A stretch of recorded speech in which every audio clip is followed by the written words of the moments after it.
This is for all you multi-talented, multitasking, multi-everything people out there. Take it away. Find your glory, write your story, fearless feet will carry you. Time you own it, take your moment, be a fire burning through. Hustling from night until morning, grinding it out, it won't be long. Feel your power, it's your hour, you inspire, you are strong. Enjoy your Zoa. No applause? You're all fired.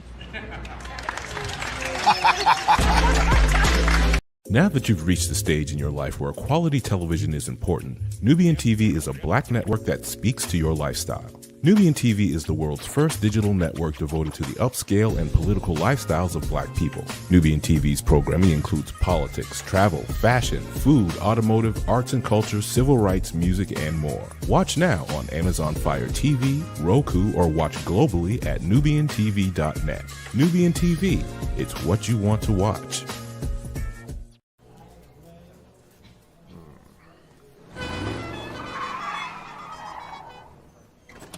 Come with me if you want to live a more delicious life. Oh, maybe we should get in the van. In this world, we don't get to control much. Past, male pattern baldness. What geese? Got one right now. The urge to pop that bubble wrap. But there is one thing we do get to choose every single day: what we eat. Welcome to the Sonic Department of Research and Deliciousment. We have everything you want, didn't know you wanted, and some things you didn't know were possible. Because we believe if you're not having fun, you're not living free. So come on, let's live a little.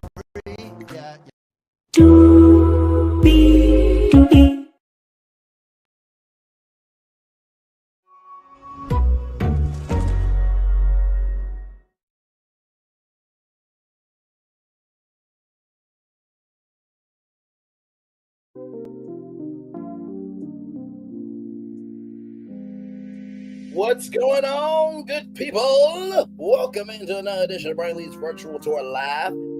We are here to talk about some Tyler Perry because it broke today a $260 million lawsuit, sexual assault lawsuit at that, ladies and gentlemen. Child, I have the documents on lock for y'all. I'm going to show you exactly where I got them to. Okay, so with that being said, higher is waiting, lower is available, but either way, we are live on tour. Let me turn out this music here. Let me take down this iconic intro here. You see that virtual tour background? Yes, you do hear that virtual tour music. Yes, you do. As the fireworks are going off behind us, ladies and gentlemen. And then there is me. Hey, everybody, welcome in. Glad to have you here. So let's get to the getting and doing what we do here just to catch you up with what's going on. So this originally was on TMZ right here, okay? So Tyler Perry sued for sexual assault over actor claims years of harassment and more.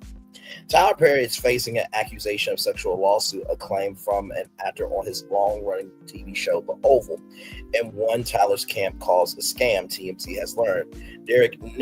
Dixon filed a lawsuit against Perry, and the documents, he claims that he and the director met at an event back in 2019. In Derek's words, Tyler picked him out of the crowd, asked him for his phone number, suggesting he might have a role for him. So this is Derek Dixon in The Oval.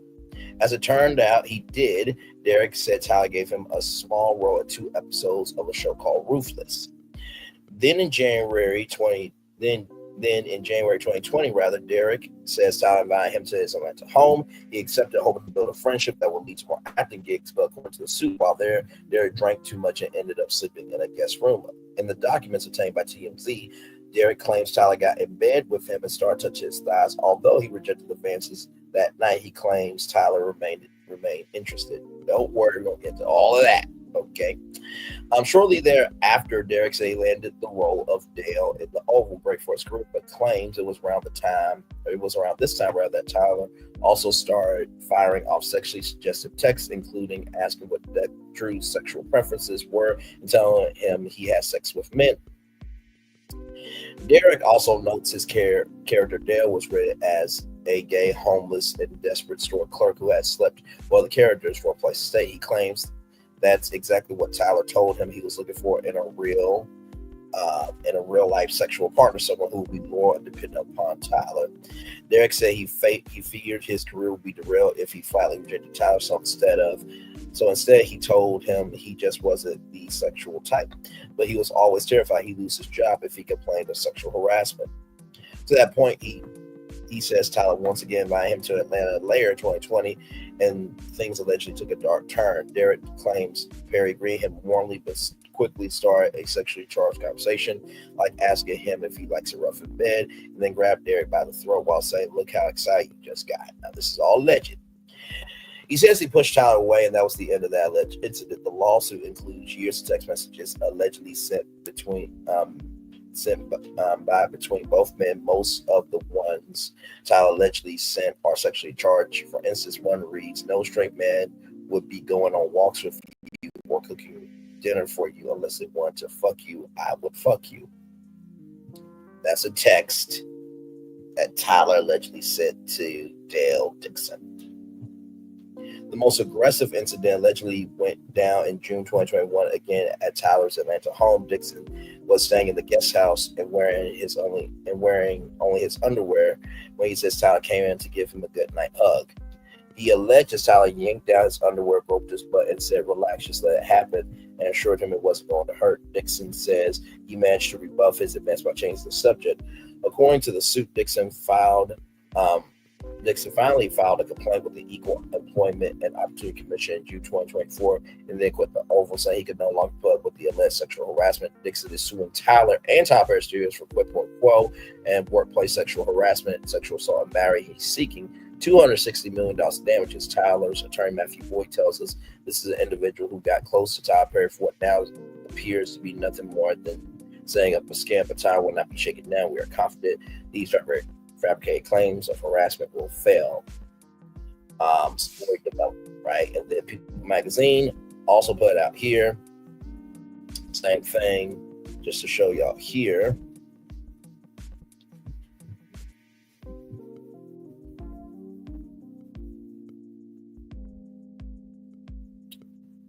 So, just wanted to showcase that this is real, okay? Because we don't do anything fake over here, okay? So I'm gonna show you where I got the court documents, okay? So I went to Twitter, typed in Tyler Perry lawsuit PDF, and then as I scrolled down, I saw this post right here from Document Tings, which, by the way, shout out to Document Tings on YouTube as well. And then right here, that link right there is the link for the documents. Ladies and gentlemen, I have them right here. Are y'all ready to go? That's a lot. It's 46 pages, but we're going to make it do what it do. Here we go. Plaintiff Derek Dixon files his complaint against defendant Tyler Perry, a.k.a. Emmett Perry Jr., alleging as follows. The following complaint is pled on information and belief. This case arises from a substantiated pattern of workplace sexual harassment, assault, and retaliation perpetrated by Tyler Perry, a powerful media mogul, against plaintiff Derek Dixon, a professional actor and screenwriter. Mr. Perry is an American actor, filmmaker, and playwright who has built one of the most successful careers in the film and television industry. Mr. Perry took his success and power and used his considerable influence in the entertainment industry to create a coercive, sexually exploitative dynamic with Mr. Dixon, initially promising him career advancement and creative opportunities, such as producing his pilot and casting him in his show. Now, for those of you who are thinking, wait a minute, this sound like Christian Keys, who came in with All the Queen's Men. Allegedly, he may have also had a sexual assault lawsuit in the works as well. That was a little bit, I think it was last year. I think it was either last year or this year. Either way, that story is out as well. So just wanted to add that to the timeline.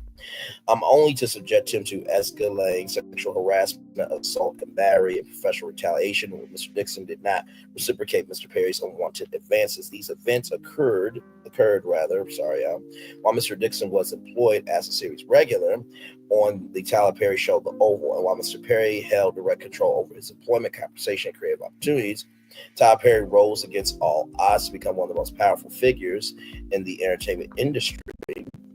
His success story, once a symbol of perseverance and self-made achievement, has now become a cautionary tale of how unchecked power, wealth, and influence can corrupt those who attain it. Among other contracts, Perry received a lucrative multi-year partnership with the Oprah Winfrey Network, and his network tops $1.36 billion.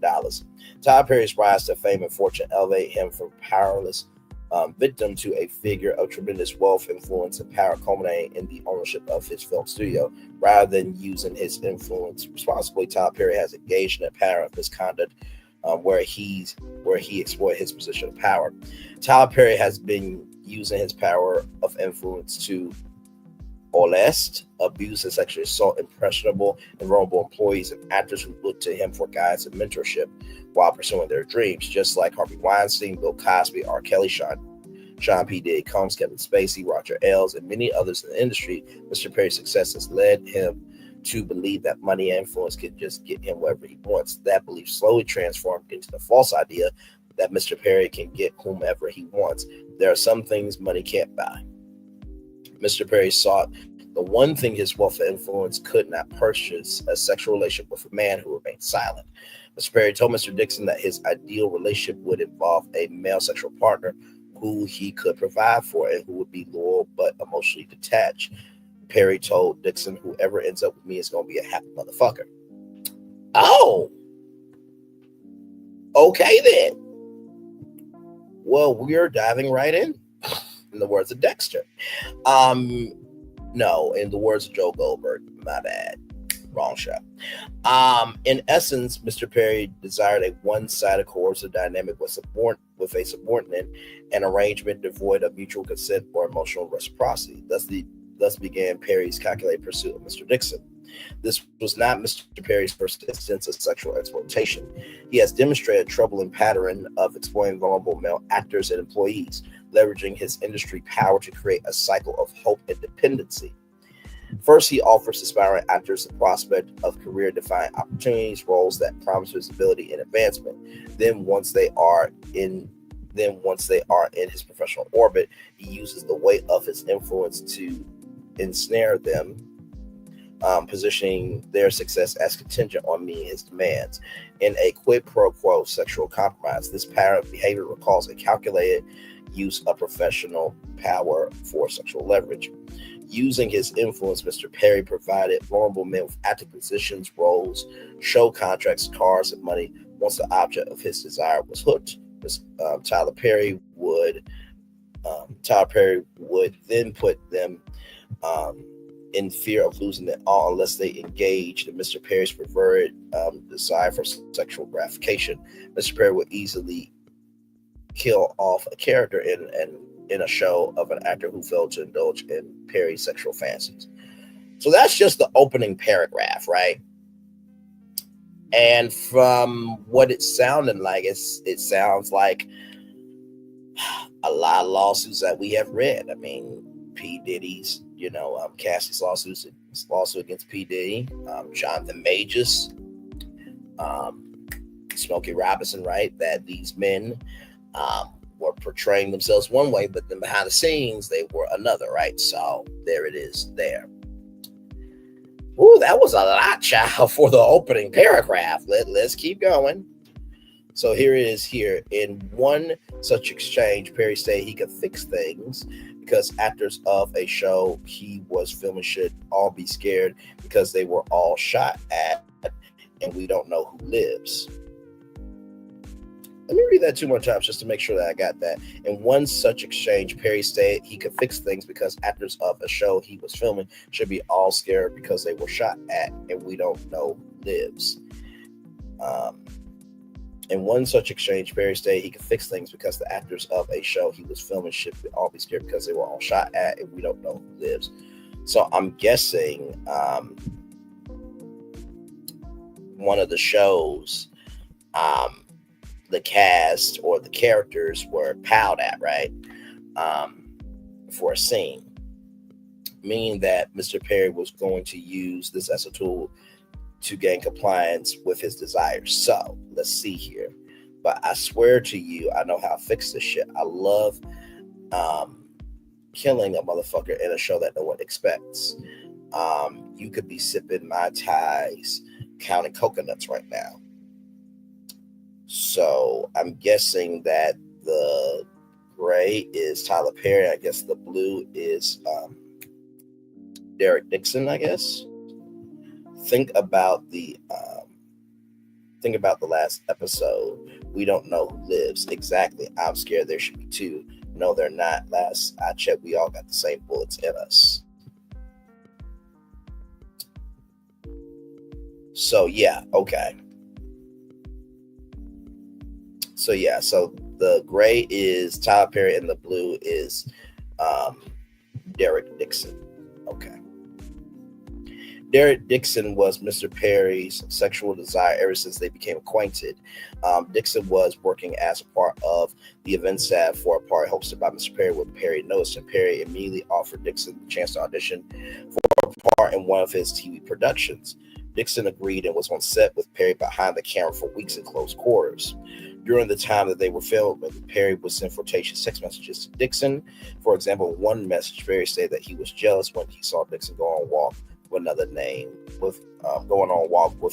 man named Brad. Why did that photo make me jealous? You two together.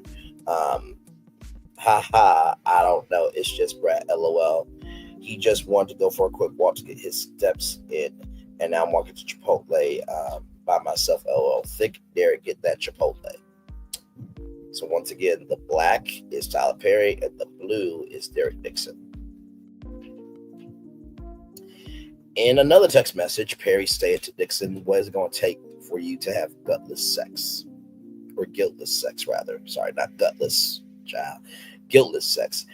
Have y'all found that yet in therapy, you can have freedom from religious guilt and still believe in Christ?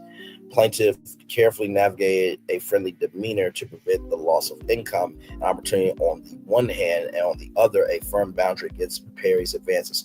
Often, when Mr. Perry started drinking, he would demand more attention from plaintiff and get more aggressive with his flirting. So right here, like I said, black is Tyler, blue is Derek Dixon. What is it going to take for you to have guiltless sex? Have y'all found out that yet in therapy? Yes, it's exactly the same kind of car, Geo Metro. Now, GEO Metro, that was, I'm trying to think. I think that was under Chevrolet, if I'm not mistaken, like GM. So that's at least what I'm thinking, right? So, my Lord Jesus, that type, you're Tyler Perry. Why are you thinking of a Geo Metro? Wouldn't you be thinking of like a Rolls Royce or a Ferrari or a Bentley? My Lord. Giving up my religious guilt, becoming a Buddhist, that's so cool. Where you came from. Fortunately, Derek, I have friends who are in their 50s and 60s who are still dealing with that, and it's so sad. You can still have freedom from religious guilt and still believe in Christ. On one occasion, when Mr. Perry was drinking, he started to become extremely annoyed when Mr. Dixon avoided him. Mr. Perry stated that of the 600 people in his phone book, he only wanted to talk to Mr. Dixon. Wait a minute, what? So you mean to tell me in your digital phone book you got 600 contacts? How do you navigate that, sir? Like, what? I mean, I don't know how many I have. I mean, maybe 50. But 600 is a lot, though, bro. Let's keep going. Treat myself right. What are you doing, Derek? That's Tyler Perry there. Just talking to my sister. I roll fine. Good night. I'll go through the 600 people in my phone book and be annoyed that I don't want to talk to any of them.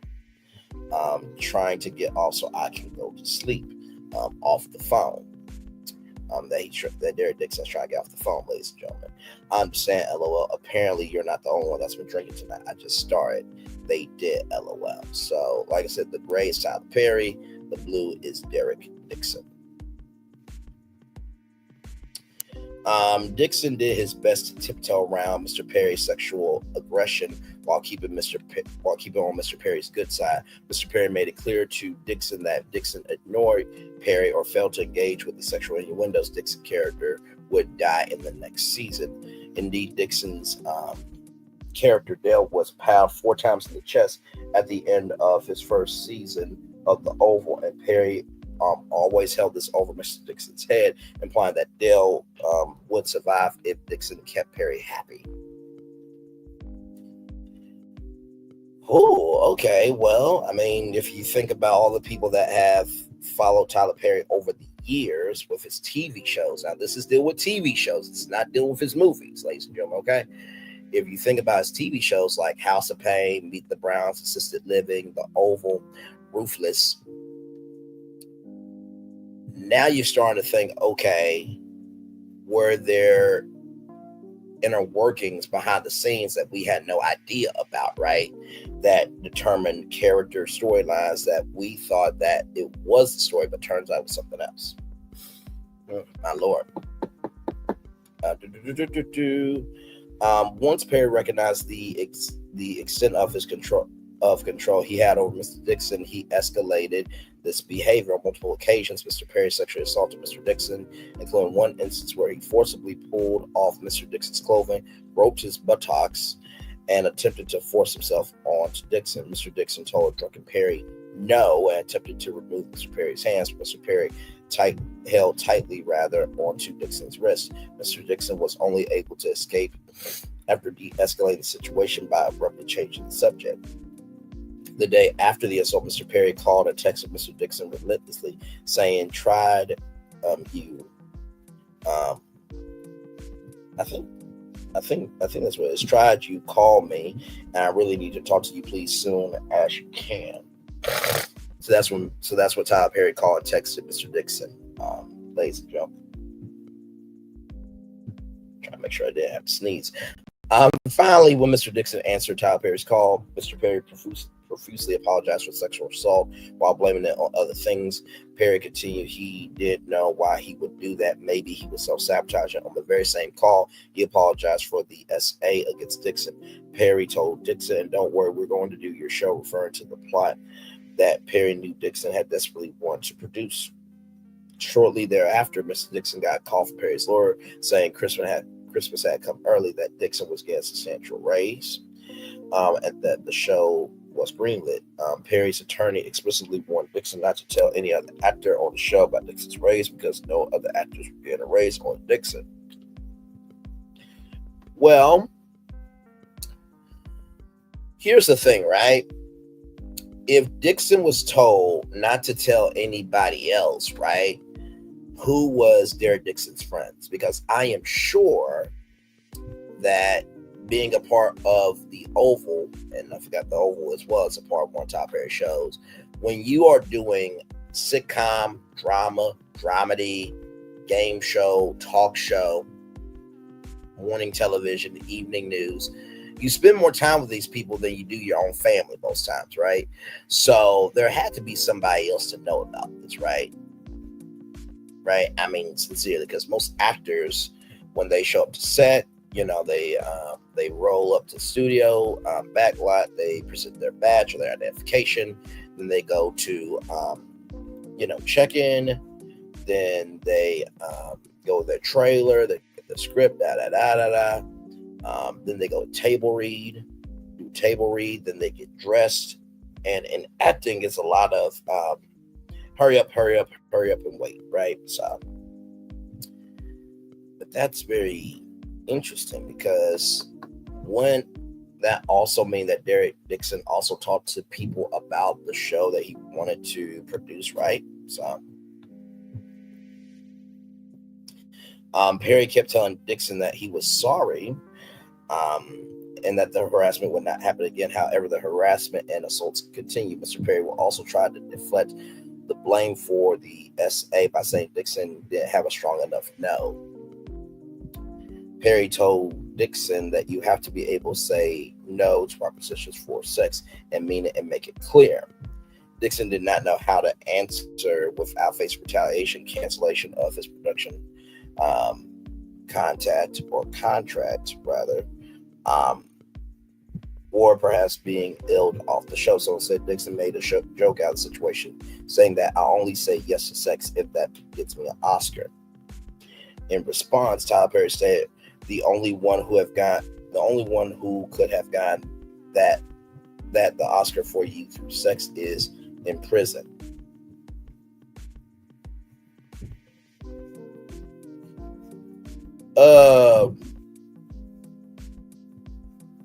Do you mean Harvey Weinstein? So just stick to the no unless you're really into him, emphasis added. Perry reveals through these text messages that the no he was referring to was Dixon's no to sex in exchange for promotion in the industry, classically known as quid pro quo sexual harassment. Perry sent this message to Dixon because that's exactly what Tyler Perry was doing. At some point, Dixon left Atlanta and moved to Santa Monica, California to create distance from Tyler Perry.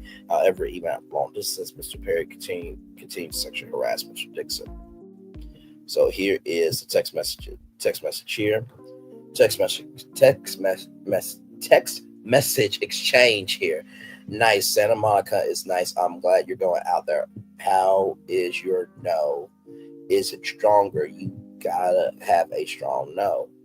Yes, it's strong. My mom literally thinks I'm selling my soul to the naughty. She heard Kanye say that's real. Well, Kanye is a dumb fucking piece of shit of a bastard that should have been swallowed by his mother Donda. So that's neither here nor there. But let's roll on. Well, I don't think that, but I do think that you have to be able to say no and mean it and make it clear.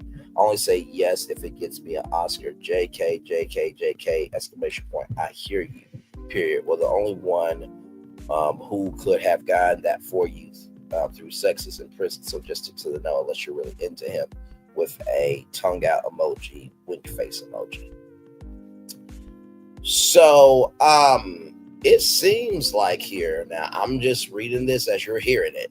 So from what it's seeming like, it's seeming like that this was a friends with benefits situation. That the friends part is you scratch my back, I scratch your back, and then all these benefits were to come, right? Because I mean, and this is the thing, right? When it comes to this lawsuit, and the Cassie lawsuit against, P. Diddy, the first thing that people usually do is say that this is a case, about sexuality. No, it's not. It's not about a case about sexuality at all. That if you want what you want, there's nothing wrong with that. But that is a boss-employee dynamic, right? So that has nothing to do with sexuality. That has everything to do with power, right? So just want that to be clear. So right here, plaintiff Derek Dixon. Plaintiff is an individual who resides in the state of California. Defendant Tyler Perry is an individual who resides both in the state of Georgia and the state of California, has extensive business contacts in the state of California, so that he has conduct substantial, continuous, and systematic business activities in California. So we know that Tyler Perry has Amazon Prime. He has Netflix. He's got BET, right? Because he's part owner of BET Plus. He had a deal with Paramount Players a while back, and he's with Pantheon Media Group, which he's getting to unscripted entertainment. He's got a deal with Reform Media Group as well. So there you go. So a couple of connections out there. Defendant Tyler Perry Studios Production Services is a limited liability company doing stay in the business of California, but is headquartered in Georgia. Defendant in Action LLC is a limited liability company doing business in the state of California, but is headquartered in Georgia. Plaintiff is ignorant of the true names and capacities of defendants sued herein, as does 1 through 50 collectively with TPS Production Services LLC, AA Tyler Perry, the defendants or defendant inclusive, and therefore sues those by such fictitious names under California Code of Civil Procedure 474. Plaintiff will amend this complaint to allege their true names and capacities when the same are ascertained. Plaintiff is informed and believes and thereon alleges that each of the fictitiously named defendants is legally responsible in some manner for the occurrences herein alleged, and that the injuries of the plaintiff as herein alleged have been approximately caused by the aforementioned defendants and each of them. On information and belief, one or more defendant is full or partial parent or owner of a wholly or partially owned subsidiary or division of the agent of or the alter egos of each other and or subsidiaries or divisions of an unknown and unnamed parent or holding enterprise. Say all that 3 times, okay? Plaintiff is informed and believes and thereon alleges that each of the defendants named herein has at all times relevant to this action been the officer, agent, employee, and or representative of the remaining defendants and has acted within the course and scope of such agency and employment and with the permission and consent of the defendants. Plaintiff is informed and believes and thereon alleges that each of said defendants is responsible jointly and severely for the events and injuries described herein and cause damages thereby to plaintiff as alleged herein, as the operations of each defendant together and with the other ones consist of an integral enterprise with centralized operations that the parent has substantial control over the subsidiaries, employment practices, and the hiring and firing of employees.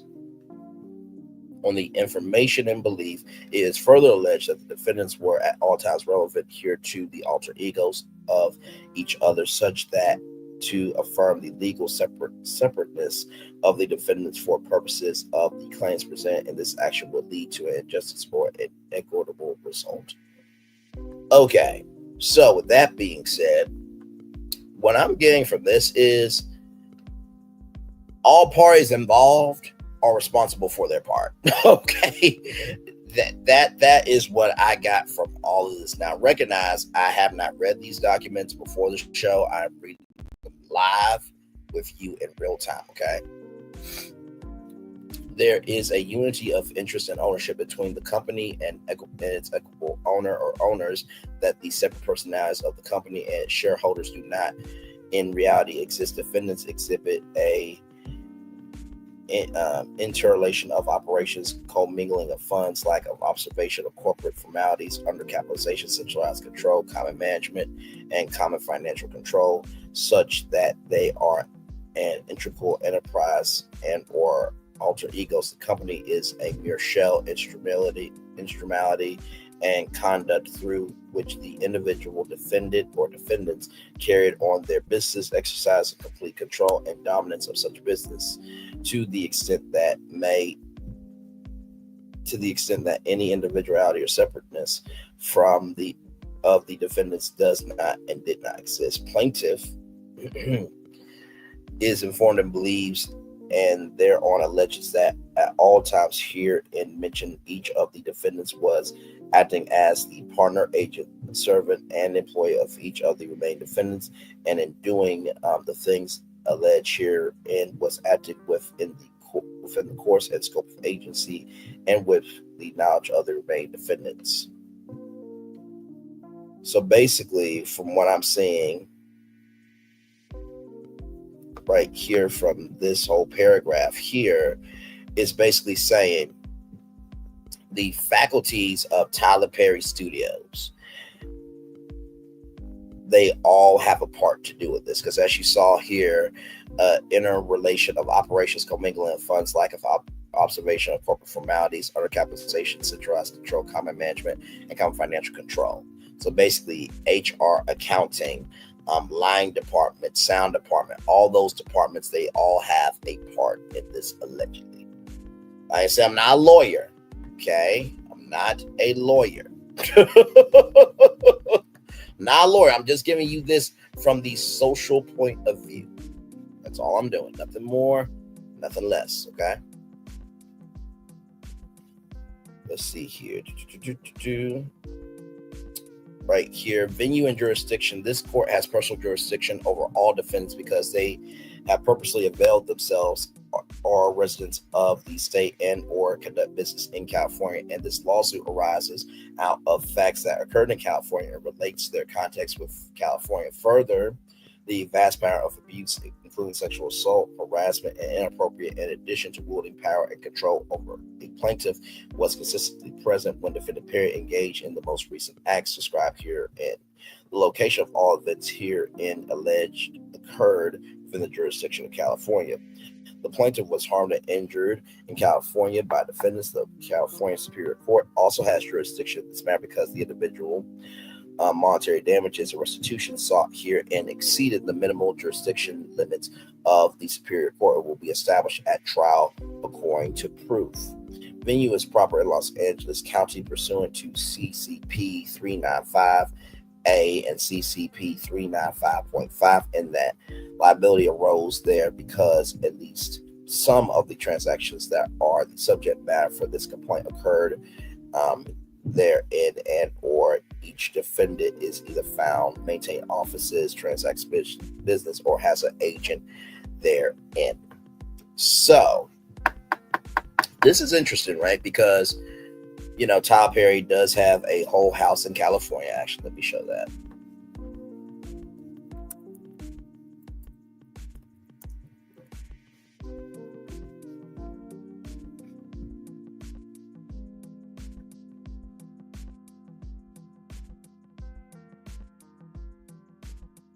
So here is the home of Tyler Perry here. That's the home of Tyler Perry. Okay. So he lives in Beverly Hills. And that brother lived in Santa Monica. And then this is the home here that used to be Tyler Perry's, but now I believe was Steve Harvey's home. And then this is Tyler Perry's new home. My Lord Jesus. I don't know why it does that when it looks so blurry and stuff, but here is a better look at the home here. So that's his home in Atlanta. So it seemed like that because Tyler Perry conducts business in California with Netflix and Amazon and Paramount, which is BET. It seems like that this lawsuit from Derek Dixon is hitting the business side, right? Even though there was times in Atlanta that he also was SA'd as well. But also, too, I would think that there would be a case also in Atlanta, Georgia, because the Oval shoots at Tyler Perry Studios.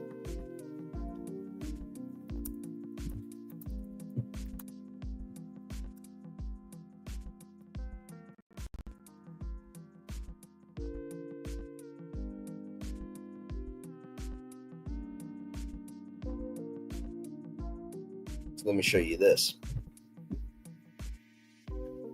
So this is the set of the Oval. So he literally recreated the White House, and that's one of the sets. Now he has 12 stages here. Now he was going to expand to 12 more stages until there was open what was it called? Open ChatGPT, Open Sora, where there was a virtual reality stage, right? So these are his, sound stages, right? And then here are the sets.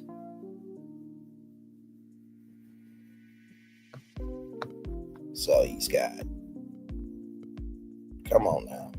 Really, this what we're doing? Is this what we're doing? Refresh, chat. Sometimes technology wants to be extra sometimes, y'all. Okay, so anyway, he's got airplanes, he's got airport terminal, he's got a bank, he's got baseball fields, he's got brownstone block. Oh, see, you see how technology wants to act a fool? Not act a fool, but act a fool. There's the chapel, there's the county jail, there's the courtroom, there's the coffee shop, there's classic diner, there's the farmhouse, gazebo park, historic district, hospital, lakeside cabin, law office, mansions, motel, Oval Office, police station, post theater, prison yard. Go back. There you go. Prison yard, residential blocks, restaurants, rustic cabin, water tank. For, big scenes and stuff like that that uses water. And then the White House. Now, of course, I do believe Walt Disney Studios also has a water tank. Some studios have a water tank, some don't. You know what I mean? So just wanted to bring that up. But it seems like that there should be a case also in Atlanta, Georgia. But for right now, from what it's looking like from this lawsuit, is in California. This action is also timely under California Sexual Abuse and Cover-Up Accountability Act, California Sexual Abuse and Cover-Up Accountability Act, AB 2777, amended California Civil Procedure, Section 340.16, extend the statute of limitations, opening up revival windows for adult survivors of sexual abuse, and related claims acknowledging that a 2-year statute of limitations simply does not provide sexual assault survivors adequate time to heal from the physical and emotional trauma of a sexual assault and prepare for a civil case. Mr. Dixon was a resident of California from January 2023 through the end of the relevant time period, and the SA and harassment Mr. Perry continued and extended into the relevant time period where Mr. Dixon was a resident and working from California for Mr. Perry. Mr. Perry also resided in California. Much of the harm caused by the sexual assaults occurred in California. On information and belief, defendant Todd Perry has engaged in similar sexual assaults in California. California has a strong interest in allowing its residents to recover for injury sustained, even if the claim would be time borrowed from another state. Okay, so that's why we probably are not seeing that in Atlanta. So even though the claim would be in Atlanta, because that's what Tyler Perry Studios is, because Tyler Perry is also a resident of California, because the abuse happened in California, according to Derek Dixon, that's where the trial, but the potential trial rather, will reside. Additionally, California law provides specific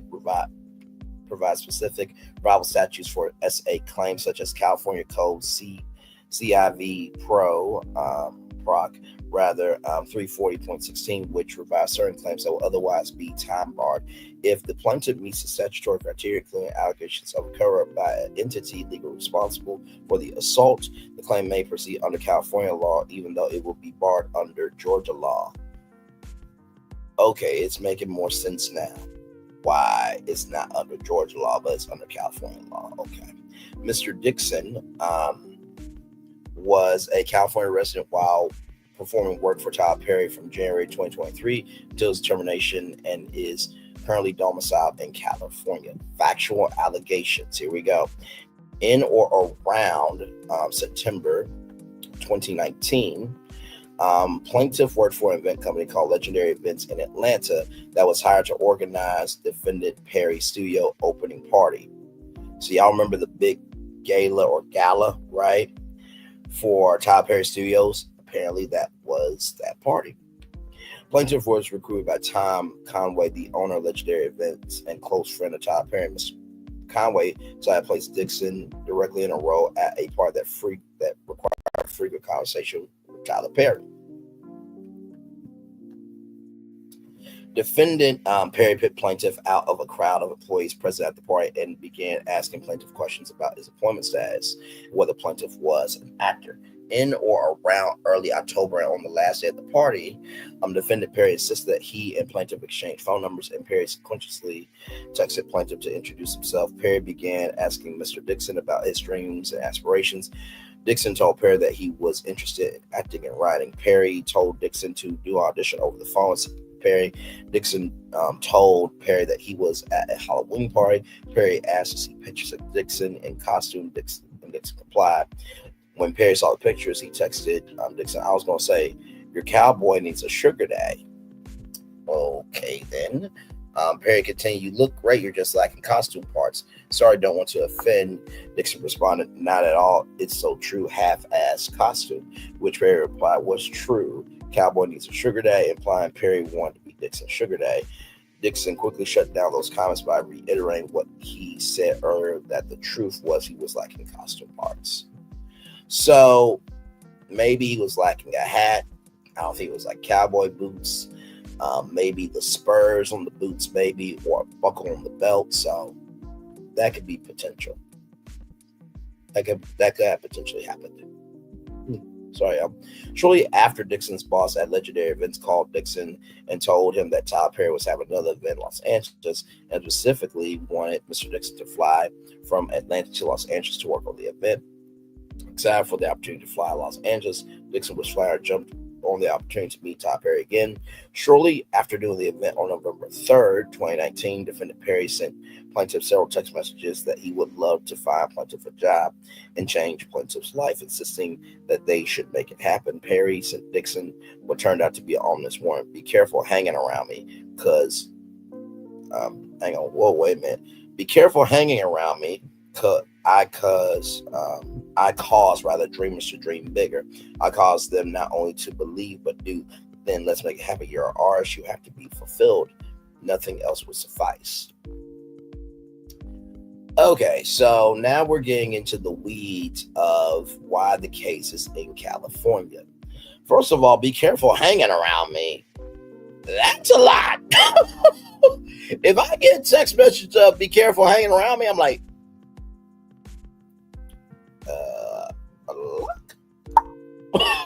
okay, all right, moving on. I cause dreamers to dream bigger. I mean, Tyler Perry has always been a big dreamer, so I don't see really anything out the way with that. Nothing else would suffice. That is putting your visions of what you believe onto other people.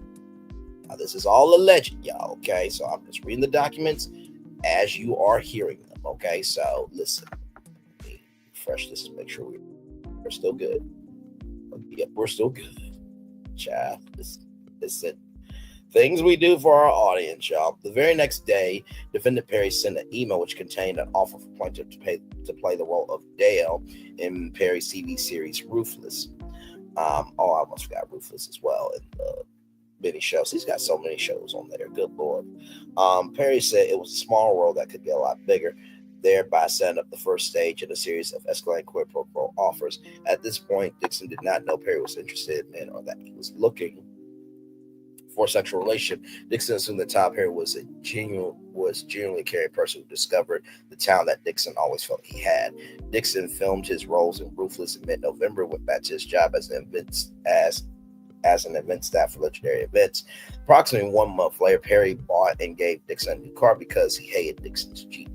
Dixon was surprised and elated. Dixon had no idea that he was being set up by Perry for extreme dependence. This is giving me Illuminati, where Illuminati bought a BMW for, I think it was Wonderstruck, and there was this thing of where the car resided, and so literally in the middle of the night, Illuminati repoed the car. Not saying that Tyler Perry did that, but let's roll on, just bringing things into the timeline, okay? bring you context, conjecture, and connection. In December of 2019, Dixon was requested to be a part of the event staff at another event at Perry's home in Jackson Hole, Wyoming. I do remember Tyler Perry said he had a cabin somewhere in the Midwest, I think, or somewhere in the woods. I do remember that. After that event, Perry started frequently sending text messages rather than making phone calls and demanding that Dixon rather give Perry some attention. On New Year's Eve 2019, Tyler Perry texted Dixon, "I can't tell you the last time I pumped gas or went to the supermarket or fly commercial, packed a bag, or had good sex. It was before I was rich." Okay. Dixon found these messages to be strange and untowardly coming from someone like Tyler Perry. But being new to the industry, Dixon played along by downplaying the sexual comments and hoping that being around Perry would allow him to showcase his talents as an actor and writer. Soon after Dixon began giving Perry more attention, Perry made his move on Dixon. Okay, let's see here. In January of 2020, just a few months after his first acting gig, Perry invited Plaintiff to his home in Douglasville County, Georgia. Plaintiff showed up to the home, hoping that he would be given a chance to befriend Perry and show him how talented an actor Dixon was. At Perry's home, Dixon was served many alcoholic drinks, which Perry also partook in. Dixon felt Perry was genuinely interested in Dixon's talents as an actor and writer. Perry made no sexual advances at Dixon while they were drinking. The conversation was friendly. At the end of the night, Perry told Dixon not to drive home. Perry said it was dangerous, that Dixon was too inebriated to drive home. Dixon agreed, was escorted to a separate guest room, knowing that this was a ruse to allow Perry to assault Dixon. Dixon was tired and didn't have pajamas, and so he got into bed only wearing underwear. Before he knew what was happening, Dixon felt something else slip into bed behind him and started rubbing Dixon's body around his inner thigh in a highly sexual and suggestive manner. Dixon turned around and saw that Tyler Perry was in bed with him. Okay. So imagine, if you will, right? Imagine that you are Derek Dixon and somehow you are in the orbit of Tyler Perry, and you're seeing Taraji P. Henson, Sherry Shepherd, Tiana Taylor, and Morris Chestnut, Michael Ealy, all these stars, right? Get their big break, and now it looks like you might get your big break, but everything is not what it seems, right? So you're just fresh, you're new, you're green, and you're just like a shot, right? So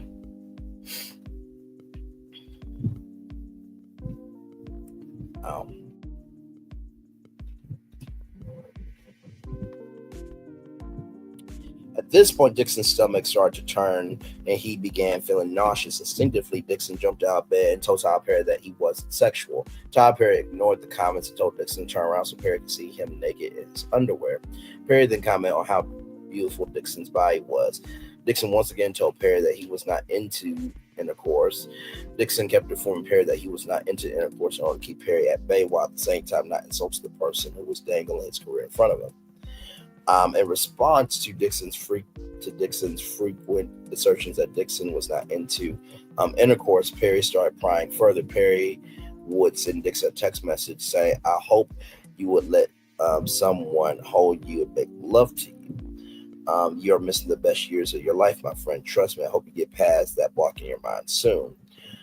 Perry was implying that Dixon will hopefully get past the block in his mind, will let Tyler Perry make love to him. After that assault in January, Dixon felt betrayed. Perry continued to call or text Dixon every day, asking to talk to him more. Dixon ignored Perry, which led Perry to text him, "Derek, why don't you text me more?" Now, I remember a scene from the Half the Have-Nots with Jeffrey. Now, Jeffrey was gay, and his wife and Jeffrey's mom was Veronica. And then I can't remember the brother's name, but that family there, right? Veronica wanted Jeffrey to be straight. And so Veronica got this woman to get on with Jeffrey, and Jeffrey was so uncomfortable with what, right? And Jeffrey just took it. So that scene, not saying it relates to this, but I'm just bringing links together for myself, right? So, like I said, it seems like nobody's here, but I am making it do what it do, because this is a huge story and everybody's talking about it. So why not read the documents? We read the documents for everybody else. So, to Tyler Perry, I hope someone, I would hope that you would let someone rather hold you and make love to you. You're missing the best years of your life, my friend. Trust me. I hope you get past that block in your mind soon. Well, not this person, but yes, I want that too. I'm working on therapy is helping. So the gray is, or the black is Tyler Perry, blue is Derek Dixon.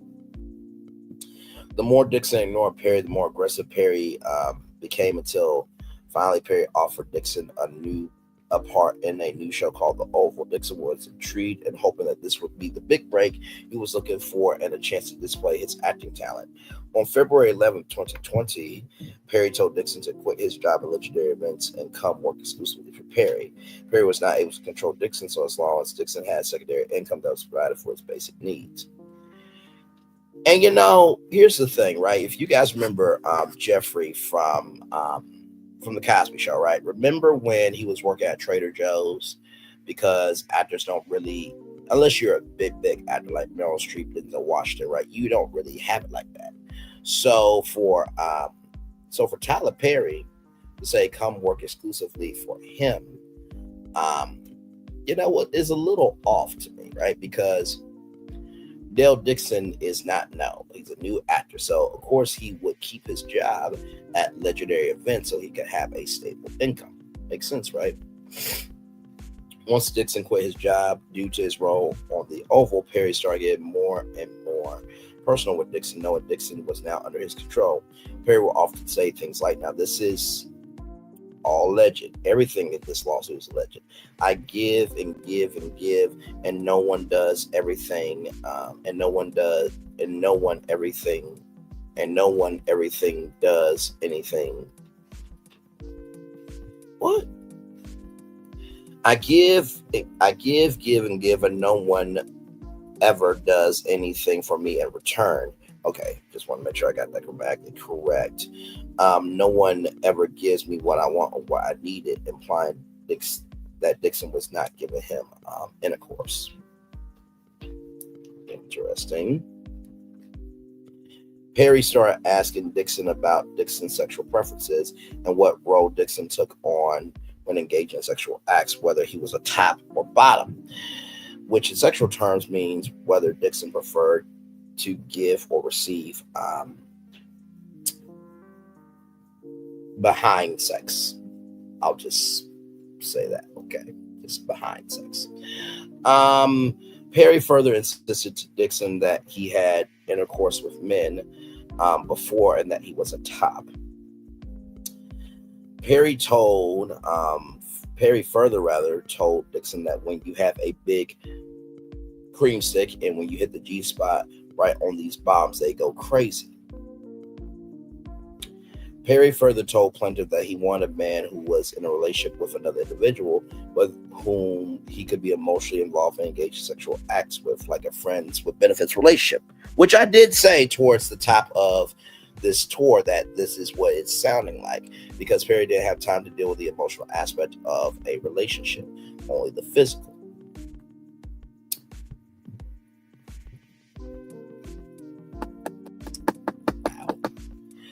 Things are coming to a head for me. Because remember when he had a son and everybody was saying, well, why isn't he married to that woman that gave him the child? And everybody was saying that he was this, that, and third. And my thing is this, when it comes to, people's sexuality, right? Be how you want to be, but don't hurt other people while doing it. You know what I mean? That's just how I truly feel about it.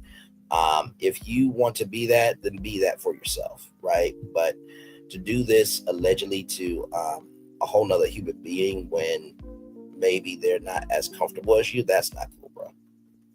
Sorry, my mechanical pencil. Okay. Despite these comments, Dixon knew that a full-throated refusal will land him in the doghouse and might result in his role being cut from the Oval. Fearing that his career would end before it began, Dixon put up with these comments and continued to maintain that he was not the sexual type. On or around March 2020, Dixon received the script for the Oval. He was written in as a season regular and therefore was expected to quit his job with Legendary Events. Dixon's character was written as a gay, homeless, desperate store clerk who had to sleep with one of the other characters for a place to stay. More importantly, at the end of the season, his character would be pounded 4 times in the chest. Dixon felt that this was a way for Perry to test Dixon out for a year to see if he would be loyal to Perry. When Dixon asked Perry about the pounding, Perry indicated that if Dixon did a good job, Dixon would be back, and that a pounding didn't necessarily mean Dixon's character was out of the script for future seasons. Perry commented that Dixon's character was only shot or pounded in the chest, not the head. Dixon immediately understood that his job security depended on his relationship with Perry. From this point on, Dixon worked with the constant fear of losing his job if he did not engage with and endure Perry's sexual harassment. Shortly after giving Dixon this news, after telling Dixon that future seasons were dependent on him doing a good job, Tyler Perry invited Dixon to his home in Atlanta.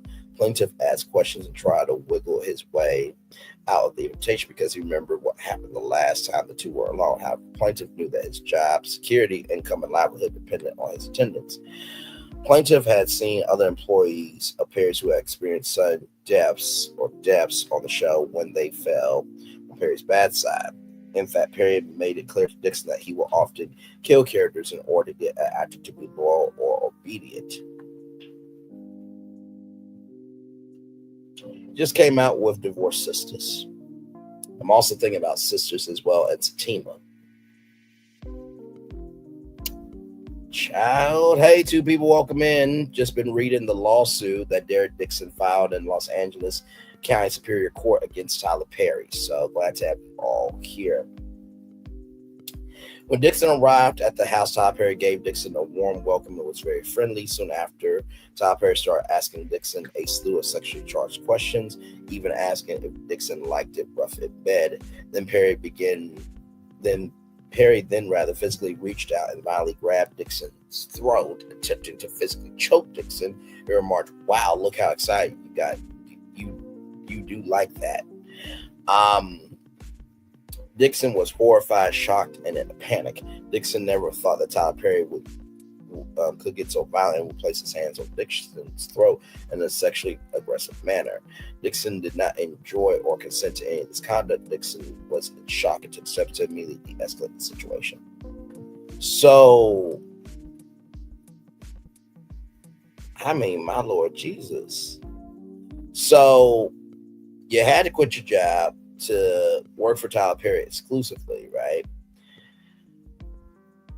And as you're doing this, right, basically you have to do as he says or you don't have a career, which we know back to the Diddy trial. Cassie had a 10-album deal and she only produced 1 album, right? So the correlations are they're there, right? But to physically grab somebody, one of your employees, right, and, say, "Wow, look how excited you got. You do like that." That's no. That's not cool at all, bro. No. Due to the onset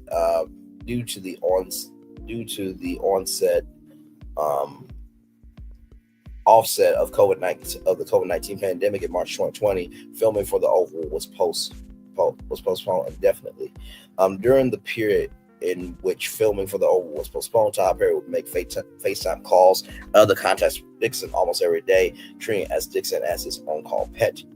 Dixon felt obligated to answer for fear of losing his role, income, and career. Perry often asked Dixon about his whereabouts, often demanded that Derek respond immediately. When he did, Perry would send messages to Dixon saying, Derek, grrr, what are you doing?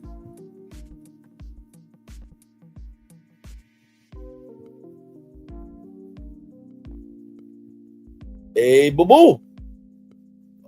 You see this bear over here? This bear is a bit special. You know, I like picnic baskets, but he likes more than picnic baskets. He likes sausages in the picnic baskets because Time is slipping away from me. Yeah.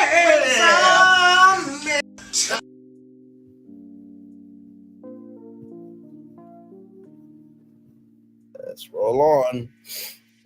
Initially, Perry was jealous of anyone who Dixon had a relationship with. Tyler Perry told Dixon that if Dixon got COVID-19 from his roommate at the time, Dixon will not be able to shoot the Oval. Perry encouraged Dixon to move onto one of the on-set studio houses owned by Perry, where Perry would have more control over Dixon's whereabouts. So wait a minute. So you mean to tell me that Dixon stayed in one of these residential blocks or one of the mansions? I'm sure he didn't live at the motel. Or the historic district? Or the farmhouse?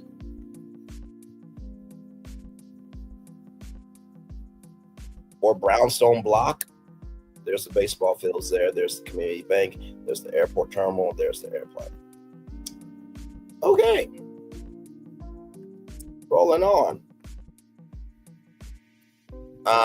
Thereafter, Perry would text plaintiff about other actors on his show Ruthless. Perry told Dixon how he manipulated employees for ruthless retaliation. Perry told Dixon that if he did not like the way an actor behaved or the way an actor was acting, the character would simply die in season 2.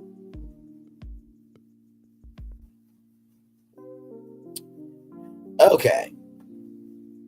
If you are this one of one man, one band, one sound, right? Wouldn't that be up to you to say, hey, look, I have some notes for you on your acting, right? Or I'm going to send you to one of the Tyler Perry acting coaches, right? One of the Tyler Perry Studios acting coaches that we have on staff, right? And wouldn't that be, and also too, wouldn't you provide like a therapist for like your actors, like if they acted in a way that you didn't like?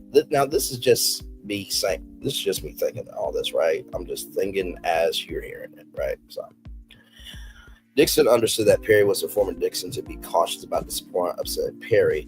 As a result, Dixon continued to put up with Perry's suggestive messages and sexual advances while doing his best to protect himself by taking notes and amassing evidence of sexual harassment and keeping old text messages. In one conversation in or around April 2020, Perry told Dixon that Perry imagined Dixon prancing around a cowboy outfit, and that Perry did things to Dixon that he couldn't talk about with Dixon any further because they were so wrong. In or around April 2020, while Dixon was living in the studio homes on set, Perry often forced Dixon to drink alcohol and they get on the phone with Perry. Perry would frequently have someone drop off alcohol at Dixon's door. Perry would eventually turn these phone calls into sexually explicit rants. Perry would get frustrated with Dixon and tell Dixon that he was not giving Perry what he needs. Dixon's refusal to succumb to Perry's sexual advances caused Perry to be ever more frustrated. Now, as we talked about in the 25th day of the Diddy trial today, during this evening edition of Virtual Tour Live at 6 o'clock, we learned that Diddy paid, right, for a escort, right? But we learned that that card was controlled by many accounts by his company. So then you got to think about this. Was that Tyler Perry's personal money? Or was that Tyler Perry Studios money? Now, like I said, everything I'm saying is alleged in my opinion for entertainment purposes only, okay? So this lawsuit came out today. I have not read it before the show. I'm reading it to you live as you are hearing it, okay? So as you are hearing it, this is my first time reading it, okay? So fresh reactions, right? I'm just trying to bring links together for myself and for you. Eventually, Perry warned Dixon that Dixon told his castmates about the harassment. Dixon would be opening himself up to lots of questions and foolishness, and demanded that Dixon not discuss any of their conversations with his castmates.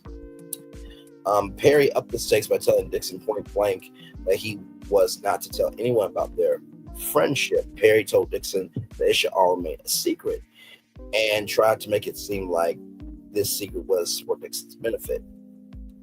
Perry continued to sexually harass Dixon on June 27th, 2020. Defendant Perry texted Dixon that all he wanted for his birthday was biscuits and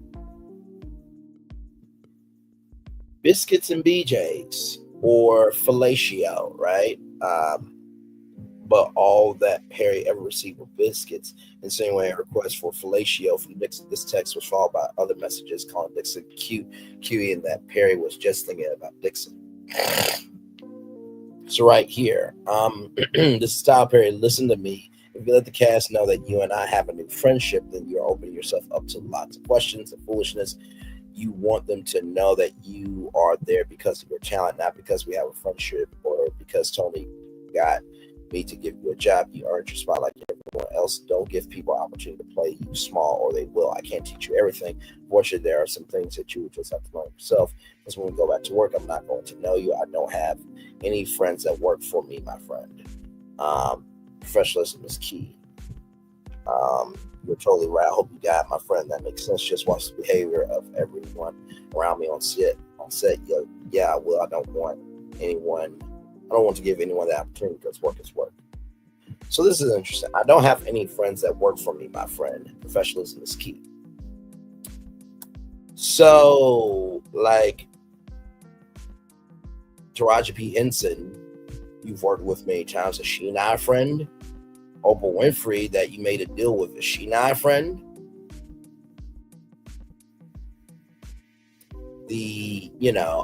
Cassie Davis and Uncle Curtis, you're not friends with them?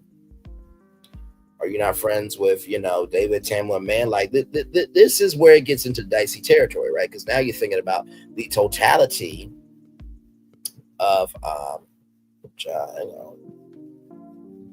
okay, we're good. That was all immersion, ladies and gentlemen. But no, that makes me think, like, all the people that he's worked with over the years, what does he think about them, right? So let's see here. Despite these advances, Dixon continued to act professionally and continued to tell Perry that he was not sexual. That seemed to be the only way of keeping Perry at bay while doing his job. In July 2020, Perry remarked about how much he loved the script for Dixon's television series called Losing It, and saying he wanted to shoot the pilot for it. Perry would never really work toward that goal, and what Perry was really doing was making Mr. Dixon more dependent on Perry so that Perry could later attract sexual favors from Dixon as quid pro quo to produce the pilot. Also remember If Loving You Is Wrong, Love Thy Neighbor on the Oprah Winfrey Network as well. In or around August 2020, Dixon and his castmates began shooting for the Oval after delays due to the COVID-19 pandemic, during which time all castmates and crew lived on the studio set in a quarantine bubble. Shortly after Perry confided Dixon that two cast members were pissing him off, and that Perry swore he knew how to fix this shit. Perry added that he loves killing his words, not mine, allegedly, killing a motherfucker in a show that no one expects, and that he was going to shoot them all. He was going to pow all of them hot and ill, those mofo characters, referring to illing off characters in the Oval played by actors who Perry wanted to retaliate against. But I swear to you, I know how to fix this shit. I love killing a motherfucker in a show that no one expects. That's Tyler Perry. You could be sipping my Count coconuts right now. Think about the last episode. They were all powed at. We don't know who this exactly. I'm scared they should be too. Laughing emojis. Nope, they're not. Last I checked, we all got the same bullets in us. Laughing emoji. More importantly, Perry stated in one text message, I may need to shoot the shootout early, which Dixon understood to mean that unless the actors knew that they were going to die, that their time on the show was over, they wouldn't change their ways. Perry was going to film the shootout early so that actors would be more submissive to Perry's request. So they are stupid to think that. So stupid. I'm going to have a come to Jesus moment with them. I think I'm going to pow them. All get powed. They'll do it. They'll be like, wait, eyeball emojis. I may need to shoot the shootout early, like Tuesday laughing emoji, or maybe,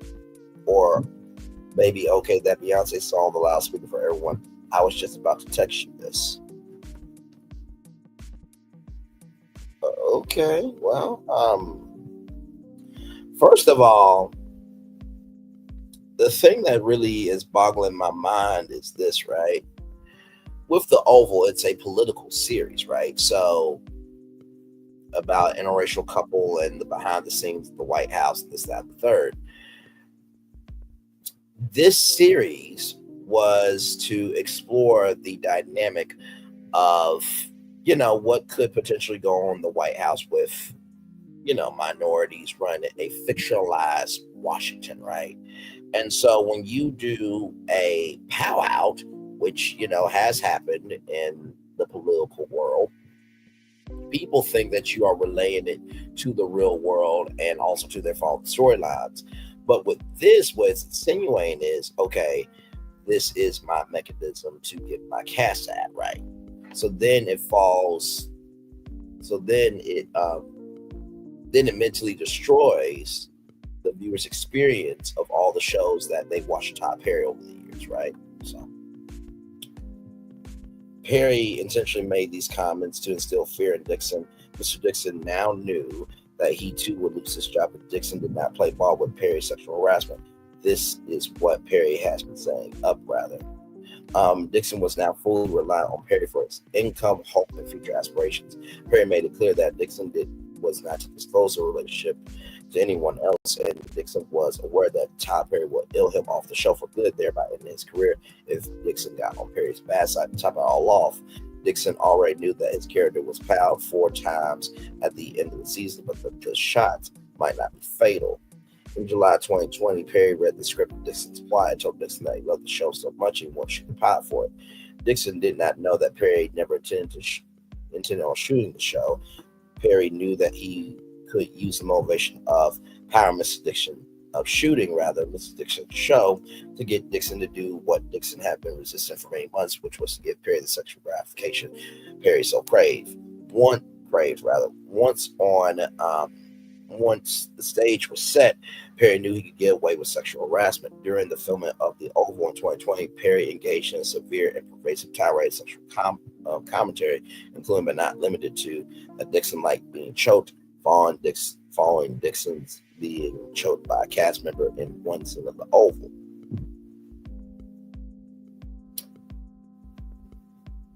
Okay, that is very inverted. To choke an employee and then put that into an episode of your own show, that is, let's roll on. I have no words. Why do you twist your hips when you walk? How can I get a day of Dixon? When will you be thick again? I love how I feel right now, but I don't like being horny. I feel sorry for the first person that flirts with me. I've been trying to put that energy somewhere else, but everything is sexual on this stuff. So this is what Perry allegedly said during the filming of The Oval in 2020.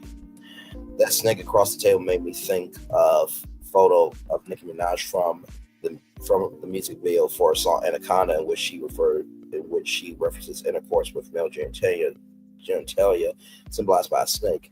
I will gladly choke you right now, referring to Perry's desire to choke Dixon in a sexual way, a suggestion that Dixon should get braces behind his teeth, but that plaintiff would have to give up fellatio, and that could be dangerous for Dixon's partner, especially if they are not circumcised. Child, What the?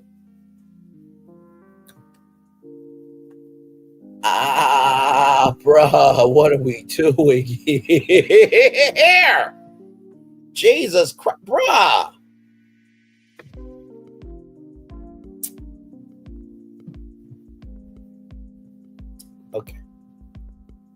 Okay.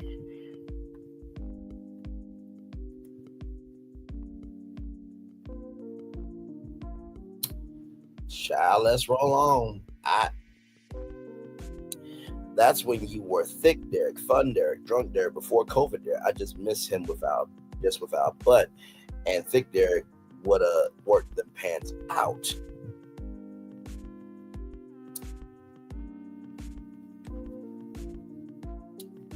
You know, this is the thing, right?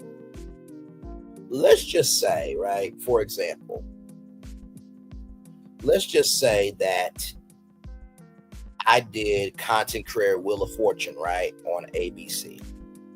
And Nzinga Amani was the model, right? Just because we have flirtatious banter on camera, right? And, you know, I'm talking to her after the puzzle, like, what did you think the puzzle was? This, that, the third. And there's some ooh and ahs because we're good with, you know, mental comebacks. Does it mean that I just get to say whatever to Nzinga Amani?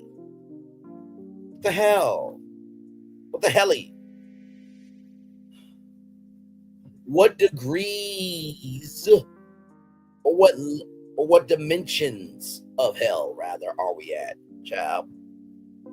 Perry also photographed Dixon's buttocks while on set and sent the pictures to Dixon. 2 text messages of many show that Perry was jealous of seeing Dixon with other men, and that Perry described Dixon as so beautiful. Now, this is TP Tyler, right? So this is iPhone. Okay, so scrolling very slowly. Okay, we're good. Woo, child. Okay, why did that photo make me jealous? You two together. Ha ha, I don't know. It's just Brad, LOL. He just wanted to go for a quick walk to get his steps in, and now I'm walking to Chipotle by myself. Thick Derek, get that Chipotle.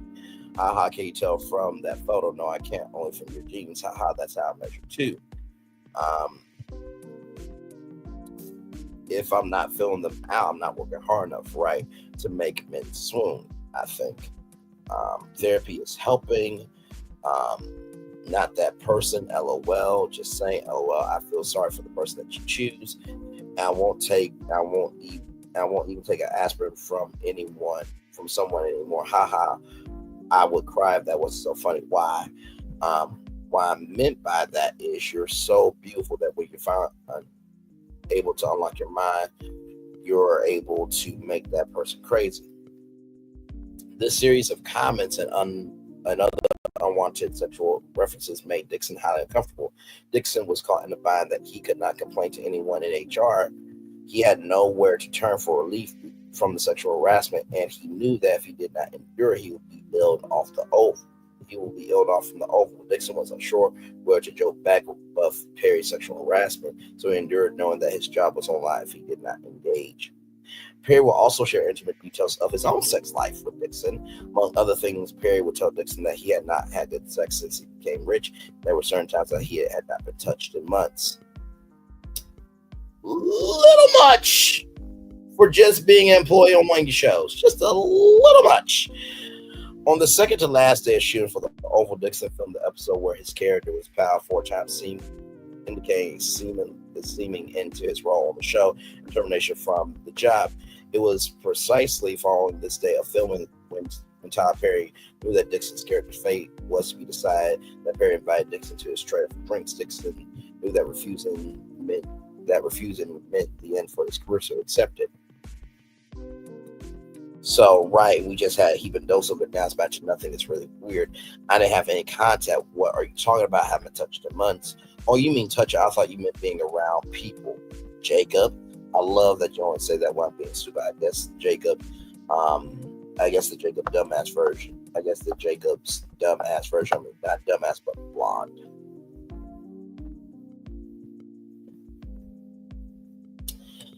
It was there on the very same day that Perry dialed up the harassment to a new level. Tyler Perry asked Derek Dixon point blank, "Are you attracted to me?" In the manner that Dixon answered. Plaintiff reiterated the same way he did after the first assault by skirting the question. Dixon told Perry that Dixon was not that sexual look for anything. Perry's insistent probing did not stop. Perry continued to talk about how good looking and sexy Dixon was, and that the plaintiff wasted his good looks by not being free having sex. Dixon repeatedly deflected these comments with neutral answers, constantly looking for ways to avoid Tyler Perry's sexual interrogation while continuing to worry about his future on the Oval. Mr. Perry was testing how far he could go with Dixon. After enduring the harassment and doing his best to dodge the situation, Mr. Dixon got up and the two exchanged goodbyes. As Dixon was leaving Perry's trailer, Perry got up and pinned Dixon against the wall. Perry began aggressively groping Dixon's buttocks in sexual motion. Tyler Perry began reaching down toward Dixon's buttocks and groped Dixon's butt in a strong sexual manner. And that could not have been a mere accident. Dixon stood frozen in horror, could not reciprocate or fight back. All Dixon could do was let his body go cold and limp, seeing that Dixon had no desire. Perry told Dixon that he was drunk and asked Dixon in the trailer.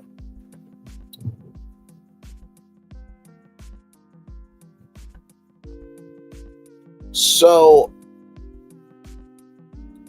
the thing that's really boggling my mind is that there's a lot of links coming together, right? A lot of links coming together here. Like, this is like no joke. Like, this actually happened, right? As soon as Derek Dixon left the trailer following Perry's violent assault, Dixon became severely nauseous and extremely anxious about his job, career, and livelihood. Dixon felt trapped within the confines of the stewardess quarantine bubble. There was still another shoot the next day. Dixon called his best friend Justin Bryant on the phone, told him everything that happened, and was unaware of any human resource representatives who he could report the assault. Plaintiff had no one to turn to and nowhere to save him from Perry's aggressive sexual harassment and exploitation. Perry the next day acted like nothing happened, and this time didn't even offer Mr. Dixon an apology. Following this exchange, Dixon began to avoid Perry as much as possible. However, Dixon still felt the need to answer Perry's incessant text messages, so he changed his approach. Dixon often pretended to be asleep to avoid being harassed by Perry. However, Perry insisted by texting Dixon the following messages: "Are you awake? Stop ignoring me. You're awake, Derek. Wake up. I know you're not sleeping, and give me some attention." In or around early October 2020, Perry invited Dixon and other actors from the Oval on a cash trip to Perry's personal island in the Bahamas. Dixon knew, as everyone else did on the show, that declining to go on this trip might cause Perry to erase you from the show. Dixon agreed to go, knowing the whole cast was going to be there. So this is kind of reminding me of Star Island in Miami with Diddy and Epstein's Island. I'm just saying. Okay. All right. Moving on. One night while in the Perry's private island in the Bahamas, the cast was having a party. At the end of the night, Perry told Dixon he wanted to talk to him. Dixon was caught off guard. Perry made alcoholic drinks and forced Dixon to drink with him. Dixon knew that he could not refuse the drinks, otherwise he would risk upsetting Mr. Perry. Instead, Dixon tried to stay in control and sip drinks slowly. Tyler Perry did not control himself. He drank until it was clear that the alcohol made him bold and sexually aggressive. Mr. Perry told Dixon he wanted a relationship with someone who could be emotionally and sexually available to him, but will also be permissive of Perry having his own relationship with someone else. So he wanted a menage a trois, child. Okay. So basically, Tyler Perry's a swinger, and he exchanges partners like Diddy does. Okay. Perry said he could see himself having that type of relationship with Dixon. Perry insisted that Dixon need to be with someone rich because Dixon liked nice things. Perry told Dixon that he was watching all of the cast as they laid out in the sun tanning oil. Perry continued raving about how seeing Dixon greased up like that was driving him crazy. Tyler Perry said he would have burnt the whole island down if one of the other actors or anyone else from the group had touched Dixon that night. So what if Dixon just wanted a drink? Would you have burned the place down from somebody giving a drink to him? At that point, he once again aggressively seized Dixon and roped his buttocks. So apparently Tyler Perry really loves some ass, allegedly. Dixon once again did not reciprocate and froze up. Perry got the message and told Dixon to go to bed. Dixon was terrified, could barely sleep. From that moment on, Perry became extremely frustrated and possessive. Perry wanted desperately for Dixon to be attracted to him, but Dixon was not. In one exchange, Perry sent pictures of himself from the Bahamas to Dixon. Dixon responded, the wire looked nice, and Perry got upset that Dixon did not see the stud in the picture and instead focused on the wire. Perry called Dixon an asshole for laughing out loud at Perry's desire for Dixon to call him a stud. So that's the picture there of Tyler, and that is Tyler Perry. Zoom in there. Yeah, that is Tyler. That's him. Nice picture. Yeah, the wire does look calm. Nice picture. Great, amazing, awesome picture. You don't see that stud in the nice picture. Rude. Yes, LOL. Yes, that's a stud. Asshole. Okay, then, on or around October 18, 2020, and following Dixon's return from the Bahamas, Perry told Dixon that he was jealous that Dixon was giving too much attention to other men. Perry stated that Dixon was being too much of a social butterfly, and that he would need Dixon to sit still this week. Further attempting to exercise his influence over Dixon's interaction with other men, Perry continued to wield his position as Dixon's boss, demanding sexual attention in exchange for his continued employment. So here's the thing, right? Aren't you a social butterfly at like premieres and stuff and going to different conferences and all that stuff? Because how you network is how you rise, how you have a rise or demise, right? So, okay. Was Tyler Perry at Netflix's to doom because Medea's Destination Wedding is coming out on July 11th? So, these text messages were followed by others to Dixon like, Derek, don't you dare ignore me. I deserve better. I deserve attention all the time. Dixon, out fear for the unknown future of his career, continued to give Perry the social attention he demanded, even though Dixon would constantly get sexually harassed. On several occasions, Perry would text Dixon while drunk. In one exchange, Perry told Dixon, you know why I took Derek? And then proceeds to say, I'm so drunk talking shit. In December 2020, Dixon began feeling depleted due to Perry's continued pattern of sexual harassment. The assaults and harassment began manifesting as physical health. Oh, my Lord Jesus. Mr. Dixon had no one to turn to. Dixon visited a physician who indicated Dixon's exhibit severe symptoms of acute stress, insomnia, stomach issues, and dangerously low cortisol levels due to sexual harassment and assault. The physician prescribed Zoloft, an antidepressant, for Dixon's ailments. So right here, you know why I cook Derek spaghetti cake? I'm so drunk talking shit. So what I'm noticing here is the stomach issues, right? If you remember Cassie, UTI infections, mouth sores, gastrointestinal issues.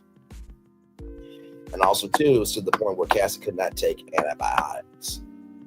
Her body rejected it after a while. Sexual harassment continued through the beginning of 2021. Perry continued sending Dixon unsolicited photos of Dixon's body from the set of the Oval, comments such as, "Oh my God, look at think Derek thick. No, the weight difference. I can do see it. Thick Derek. Okay, good. Nope, I can't deal with thick Derek. LOL. What's it gonna take for you to have got the sex? Have you found that in therapy? What is your waist? I'm so glad thick Derek is back. I'm so glad think Derek us back is with us. Break out in ass and thighs. You home. I don't want you to go out with your friends drinking. You are the rose, but you are so black that you refuse to be smelt or opened. Chat! I need a moment.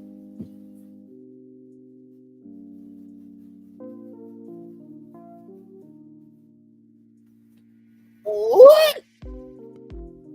Chat, I need some tequila right now. Like, what the hell? Now, if you remember, right? Diddy didn't allow Cassie to go out with her friends. Remember Shannon Sharp didn't want. Oh, we read the text. We read the lawsuit for Shannon Sharp too, right? You remember Shannon Sharp didn't want that lady to go out with her friends, right?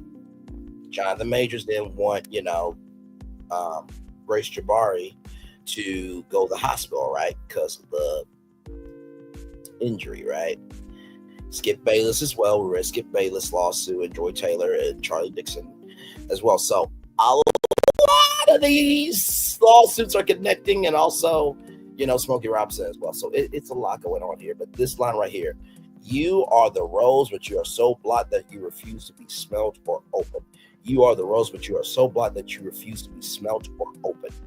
What the actual hell is going on here? When you're finally able to unlock your mind, you're going to make that person crazy in a good way. How you've been intimate with someone. Why did that photo of plaintiff and another cast member make me jealous? You two together. Thick dare get that Chipotle. I can't, only from your genes. So here it is here. I know I need to smell the roses more. You are the rose, but you are so blocked that you refuse to be smelled or open. That sweet. I'm working on it. #therapy. I'm really scared that I'm going to waste my life. Already been there, stopped somewhere between my late 30s and early 40s. Derek is there to make men swoon. What I mean is that you're so beautiful when you finally are able to unlock your mind, you're going to make that person crazy in a good way. Dixon responded, as long as my face doesn't get messed up, and as long as it doesn't leave a mark. And Tyler Perry responded, what will leave a mark? Derek said, on your neck? What do you mean you haven't? Haven't you been intimate with someone? Child, why is Tyler Perry giving the Black Joe Goldberg energy to me? If you haven't seen You on Netflix, watch it. I can't wait to get that phone call from you when you tell me that you let go and you loved every minute of it. Referring to plaintiff's desire to openly engage in sexual encounters. No straight man would be going on walks with you or cook dinner for you unless they want to fuck you. I would fuck you. Tyler Perry's words, not mine, YouTube, okay? What are you doing hanging out with that girlfriend of yours? She wants you to. Everyone wants to fuck Jacob. Referring to Dixon's character in the plot of Losing It. After several weeks of unreciprocated sexual innuendos and demands for attention, Perry lashed out at Dixon on set asked if he needed to punch Dixon in the stomach for Dixon to act the way Perry envisioned in the scene. This exchange was highly intense, and Perry's reaction stunned several cast members.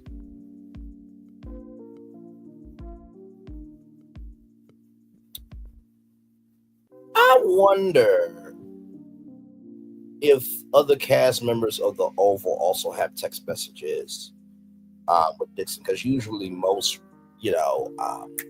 sitcoms and dramas and dramedies and reality competitions and game shows, well, not game shows so much, game shows, well, sometimes if for example, Wheel of Fortune, those three contestants become friends, they can have a group chat, but the staff and crew, they usually have a text chain or a group chat, right?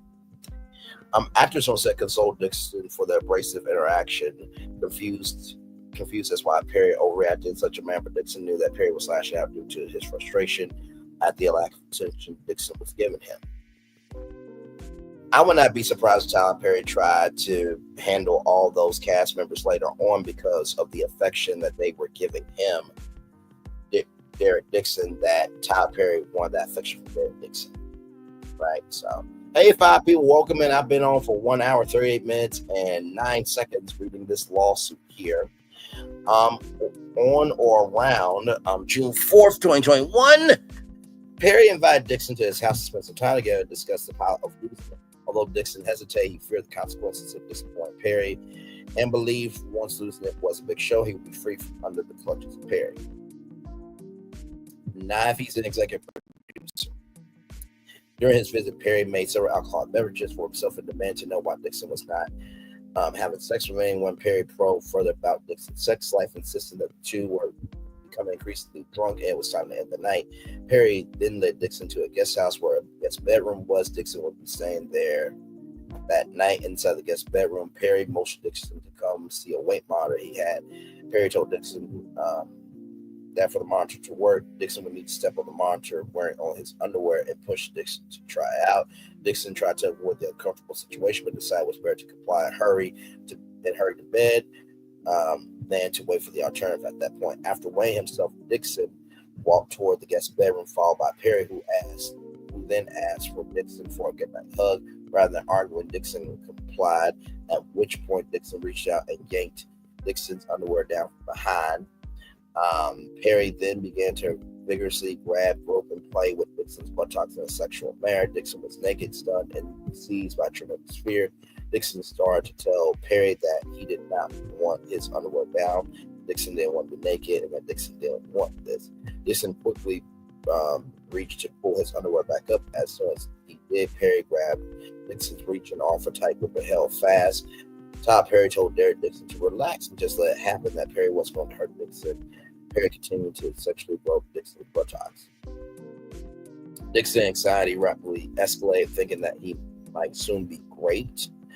Dixon was not sure what to do, his breath shortened. Perry ignored Dixon's refusals and held Dixon's hand fast, preventing him from reaching for his underwear. Dixon was naked and being groped by a large, drunk, sexually frustrated 6'5" man who had Dixon in his clutches. Dixon did not know if he was going to have to get into a physical fight, but he knew that any efforts to fight back was hopeless. Perry had armed security at his gate, was much larger than Dixon, and told Dixon that he had several pals in his home. Dixon was desperate for a way out and remarked that he couldn't do anything sexual because he was so hungry, attempting to change the conversation. Dixon asked if there's any food up here, which prompted Perry to withdraw and order a pizza. Dixon, in fear for his safety, followed Perry into the main house to eat the pizza. After Derek returned to the guest house and unable to lock the bedroom door, he locked himself in the guest house bathroom, slept on the floor. Dixon then attempted to contact some close friends about the incident.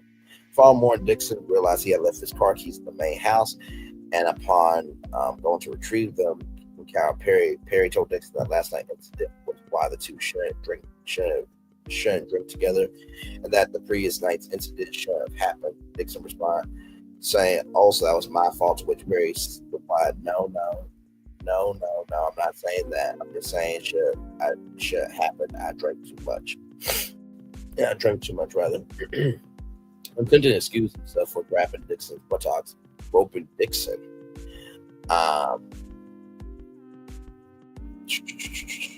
And attempting to have sex with Dixon as well. At this point, Dixon left Perry's home uncontrollably shaking and contacted his close friends to discuss the unspeakable horror from the night before. For the next several days until June 6, 2021, Perry texted and called Dixon incessantly with messages asking Dixon to call him or answer his phone calls. Finally, Dixon answered, at which point Perry began to apologize, pointing to testosterone supplements he was taking at the time. What the hell?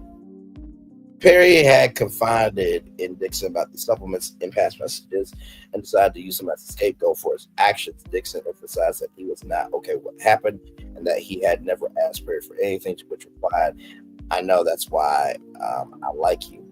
How do you make money? The subscriptions, they make money from the advertising, lots of money. I love how I feel right now, but I don't like being horny. Testosterone, oh yeah, from the doctor, but it's making you feel better. I feel so good, but I don't like being horny. I feel sorry for the first person who flirts with me. LOL, you don't understand. Perry further attempted to rectify this misconduct by inviting Dixon on a yacht trip and telling Dixon that Perry was going to make sure that Perry was for sure going to make Dixon's pilot. Dixon realized that Perry was offering Derek to lose it to effectively silence Dixon. Perry sent a text message trying to arrange Dixon to come on his yacht with another person so that Dixon would feel more comfortable. Dixon responded that he would not board the yacht, refused Perry's invitation. After Dixon refused to go on the yacht, Perry did not text Dixon for 5 months. Since that, Dixon was upset. Perry called Dixon wants to update him that Perry was looking for a director for the plot. Try you call me. Hey, I think the hangover hit me harder than I thought. Can we talk later? Yes, it was quick, but okay. I really need to talk to my friend. Please call as soon as you can. Try to do the rooms on a boat.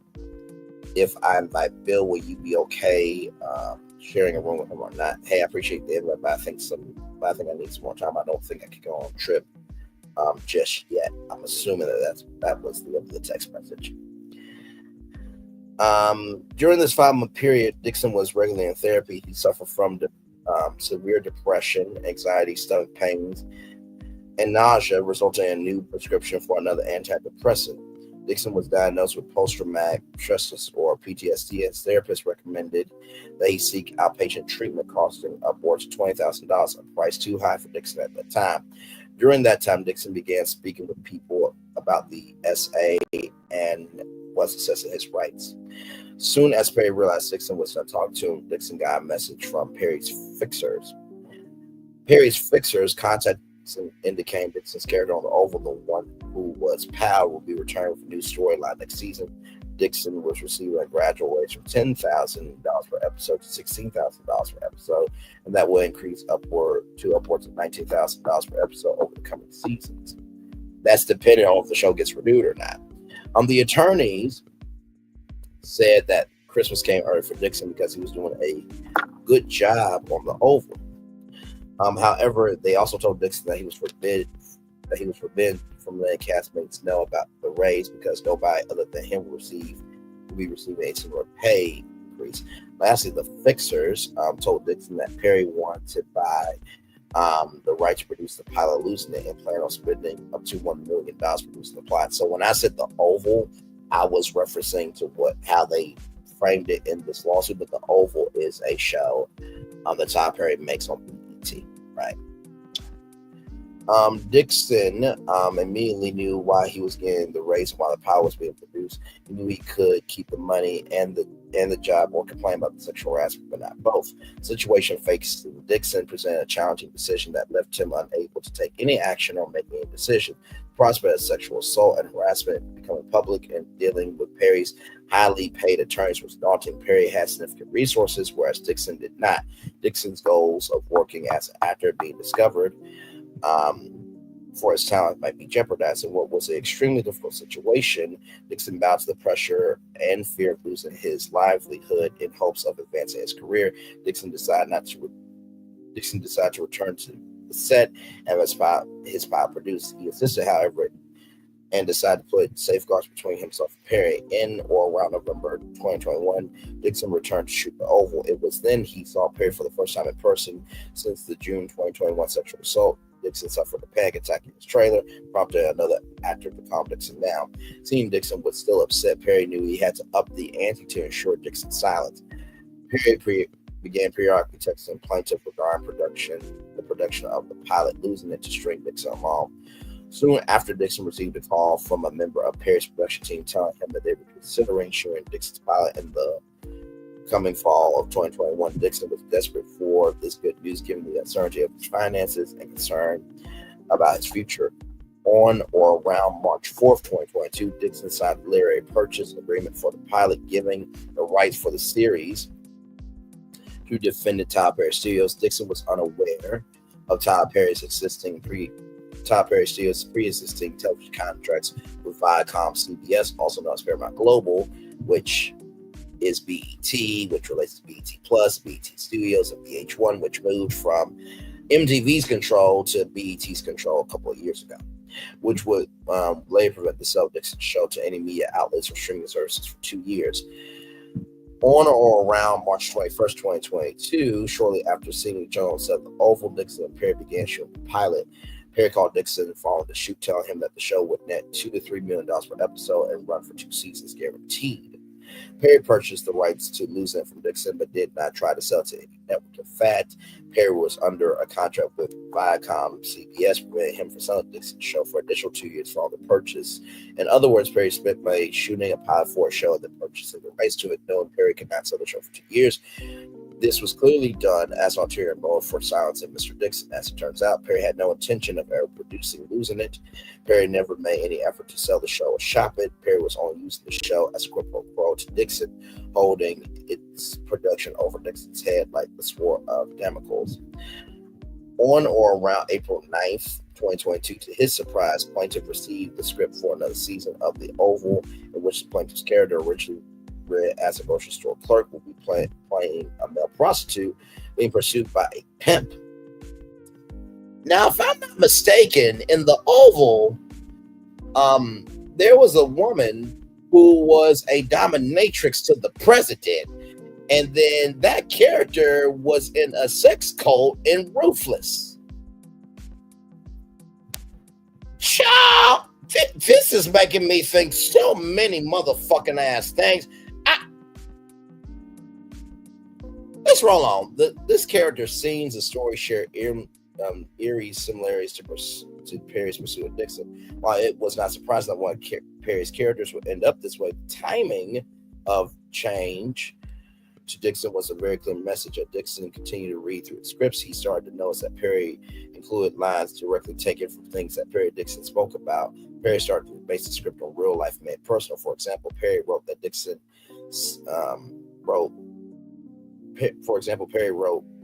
about Dixon that I don't like none of my bitches running away. He was making good money for me. That's Tyler Perry's words for the basic script. Okay.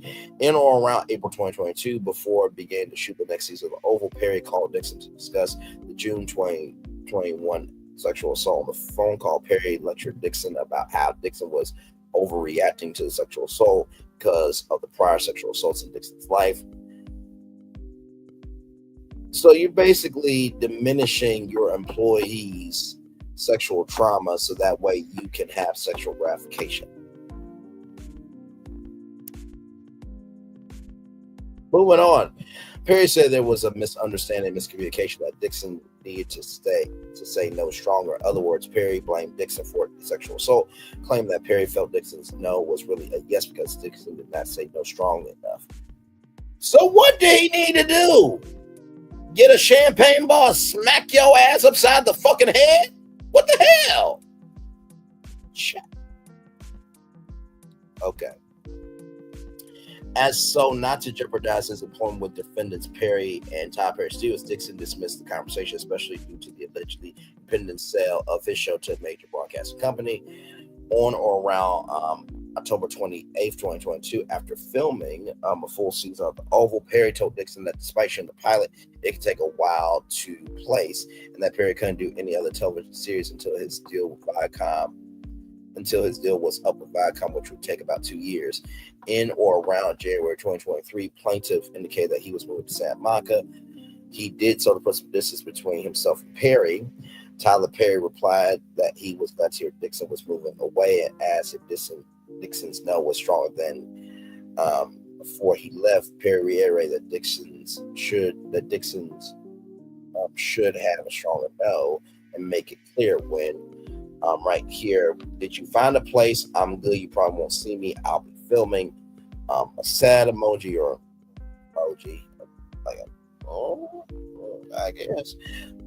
I could be misinterpreting the emoji. Okay, moving on. Sorry, I know you have 9 jobs. I did find a place in Santa Monica. I know work too much. Nice, Santa Monica. It's nice. I'm glad you're going out there. How is your no? Is it stronger? You have to have a strong no. Just as strong. My mom literally says, I'm going to sell my soul to the Audi. She heard Kanye say that was real. Well, I don't think that, but I do think that you have to be able to say no and mean it and make it clear. Now, I know what you're thinking. Bray, how in the hell were you able to read all that as you were zooming in? Because, child, listen, just breathe and pace yourself. And make it clear when he said no. This was Perry's way of once again referring to his June 2021 sexual assault of Dixon and making it clear that Perry felt no remorse for assaulting Dixon against Dixon's will. Dixon remained calm through these triggering comments because he needed Perry to help him with his dreams of producing a show, and because Dixon was still a regular actor on The Oval. Even after Dixon moved to California, the quid pro quo harassment and attempts to cover up the sexual harassment by promising a show continued. Perry will call Dixon, felt obligated to pick up Perry's phone calls and respond to text messages. These conversations will often start about work and the men's business relationship, and then transition into to further conversations about Dixon's sex life, adding to Dixon's trauma and forcing him to relive the sexual assault. Perry continued to envelop Dixon in this feeling of reliance and justifying the sexual assault that happened. Child,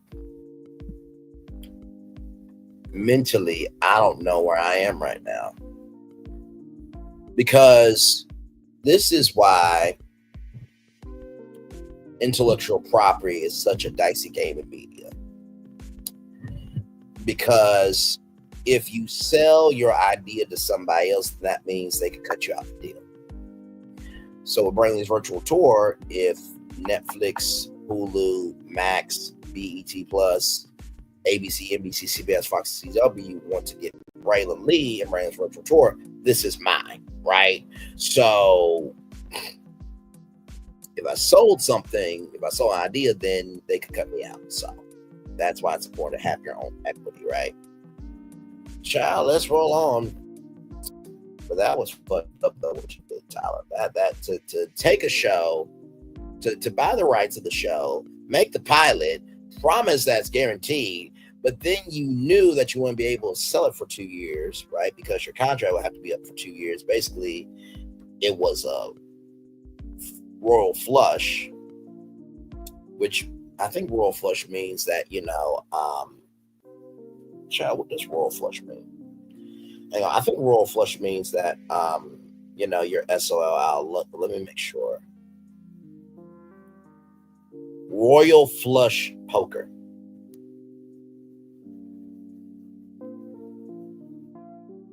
Okay, my bad. Royal flush is the highest ranking poker hand consisting of the ace, king, queen, jack, and 10 all in the same suit. Well, basically, instead of a royal flush, it was a stopped up toilet that couldn't flush, rather. Let's just flip it, reverse, and rewind it back. Oh, my Lord Jesus. Perry will call Dixon and say, "You'll understand when you have a hit show," and the same breath refer to sexual assault by saying, "I'm so glad we're past that." Dixon knew that he had to just Dixon knew that he had to just hold his thumb because Perry was still employing Dixon. On or around October 2023, Todd Perry finally contacted Dixon indicating that he was going to be finished with his Paramount Global contract in January 2024 and that he would be able to start working on selling Losing It. Perry was just hoping that the statute of limitations would run on Dixon's sexual assault claims before closing the door. Dixon's hope on the quid pro quo that Perry offered for Dixon's silence. The same conversation where they are talking about Perry starting to do things with Losing It. Todd Perry asked Dixon who he was having sex with. Perry pushed further for details, asking Dixon if he was the giver or receiver in the scenario.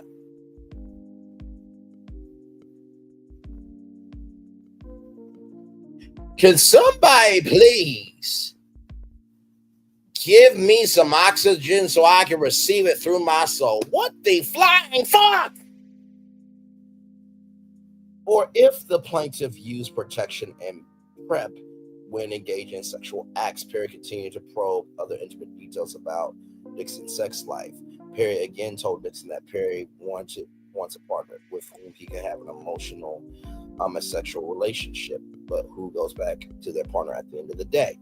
Now, remember what I told you at the top of this tour about Christian Keys, right? And that Christian Keys had a show called All the King's Men, and that he had a part in the show. Here it is here. In December 2023, Christian Keys, another actor who worked for Perry prior to Dixon's employment, posted a video on social media platforms detailing his abusive experience with an anonymous Black Hollywood billionaire, which Dixon pieced together and believes to be Tyler Perry. See AtlantaBlackStar.com. 2023/12/16 Christian Keys alleged sexual harass Black Hollywood director. Dixon heard Mr. Keys' account and saw that Perry had been engaging in the same sexual conduct as other actors, just like the interactions described by Keys. Perry would get drunk, climb into Dixon's bed, and start fondling Dixon's buttocks. Dixon wanted to share his experience with the media to prevent other actors from being abused at the hands of Perry.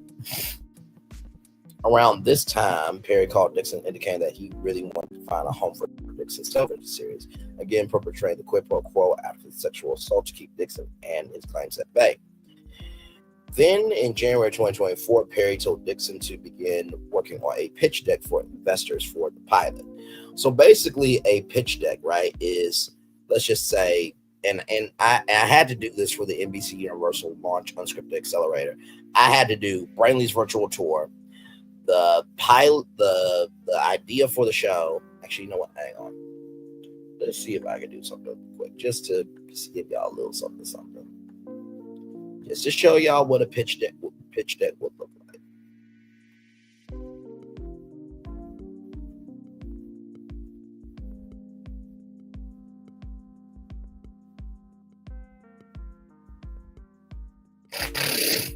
Okay, so here is something here. So this is Foam and Glow's Friday Night Live, right? So here I would have this slide, then I would have the concept, then I would have what audiences would be good for it, how many episodes, location, will we have food or drink, how much it would cost for the show. So that's a pitch deck, essentially. Okay, so just wanted to give you guys that context, conjecture, and connection, right? Claiming that the president of his company, Michelle Sneed, conveniently misplaced the $1 million that was going to be used for the show. Wait a minute, how the fuck do you misplace $1 million fucking damn dollars, and you're the motherfucker that said at the BET Awards that your studios was a Confederate base that kept out Negroes. Now there's one Negro owning the whole studio. How the fuck do you misplace $1 million damn dollars? Okay, who is Michelle Sneed, child? Let's just find out who Michelle Sneed is. Does she still work at Tyler Perry Studios? That's the question. Okay, so here is Michelle Sneed. Here she is here.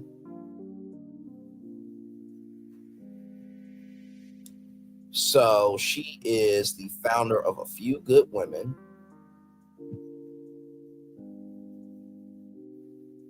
Now, I'm not implicating Michelle Sneed in anything. She's in this lawsuit, okay? So I'm just giving you context, conjecture, and connection, because when you come over here, you're hanging out with the media nerd of social media, okay? So here she is here. Beautiful woman, by the way.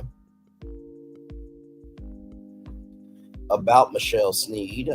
Michelle Sneed is a veteran television and film industry executive with over 17 years experience, known for her revered leadership skills and as a decisive team player, striking the balance between creative and production throughout all phases of content development, execution, and exhibition. Michelle decided to take her talents, experience, and passion to start her latest endeavor, A Few Good Women Productions, where she and the dynamic women around her ask the question, why do the big studios get tapped on the fund? This boutique studio production company operates under a hybrid traditional motion picture studio model combined with the foundation of a production company. It is founded on the notion that it is crucial to create vehicles for fair, equal, and meaningful opportunity for diverse creatives, both in front of and behind the camera, starting in rather the equitable executive level roles, because the company believes that the true opportunity for diverse storytelling and ownership starts at the top. The power to greenlight, underwrite these projects with high integrity deal making is essential to the future and standing of diverse executives, storytellers, producers, and storytellers rather. A Few Good Women Productions embraces projects driven by complex and dynamic characters who represent diverse people, places, cultures, and concepts, primarily rooted in scripted episodic content feature films. We believe that as long as there's a great story and vision, we can make it come to life. Let's make a video here. Women are naturally more emotional, more compassionate, things that are sometimes looked at as weakness, but those are really strengths. We take charge. We think in detail. We're the inspiration. We're the muse. We're part of the climax of the story. Why wouldn't we have a voice? For me, through this industry as a Black woman, I am in the position to hire women who look like me. How do we progress as a society if we don't bring everyone to the table? Our voices need to be in those rooms where the decisions happen. If you can see her, you can be her. So there it is there. Right here, as you can see, as it keeps scrolling down. So I'm guessing this is her team here. Or no, wait a minute. No, this is her giving back to young talents. Okay. You can see her there. Press. So she's been in essence our reporter. Black Enterprise Variety, YouTube, and NATPE. That's one of the biggest. That's the organization of the NAB radio show. So here's Michelle Sneed here. Now I'm not, not saying anything, but this is her email address, and this is the contact for the Chief Communications Officer, Tracy McGraw. And then here is A Few Good Women, info at fewgoodwomen.com and info at fewgoodwomen.com and fewgoodwomen.com. So this is her website here. And she also has a media kit. Okay, just so it's the media kit. So here it is here, right? So this is her media kit. So she is no longer at Tyler Perry Studios. So this is her own production company. And so let me see something if I can download this. Give me one moment, y'all. I'm going to put this back on the Lawson. Give me one moment.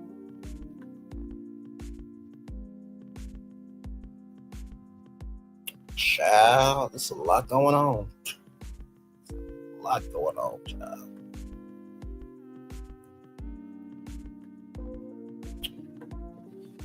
Ooh, child. Hey, my friend, good to see you. Hey, my thoughts. Good evening, Brand. Seems like the wheel keeps going round and round. Bunch of nasty, over actual people. They need to find something else to do. Take a damn painting class. I agree with you, my friend. And, listen, I am going about this in the most professional, even keel, and understanding fashion that I can, right? Because this is what the fuck I do. I am the media nerd of social media, okay? And I take that position very, very seriously because a lot of times when it comes to this world of media, people will talk at you. They won't speak with you. I speak with you of the behind the scenes and take complicated information and make it relatable. I'll never forget when Steve Harvey said, I take, complex information and I make it funny. Right, so that's my gift, and I do it very well, and I believe that if you don't utilize your gift, you'll lose your gift. So here's Michelle Sneed's LinkedIn. I'm not doxing anything, okay? Just giving context here. So she was director of production at BET, full time from June 2015 to August 2015 to June 15th to August 2018, 3 years and 3 months. Then she was the president of production and development at Tyler Perry Studios from September 2018 to December 21st, 3 years and 4 months. And then she is now the founder and CEO of Few Good Women Productions, LLC, full-time January 2022 to present, 3 years and 6 months. So let me see here.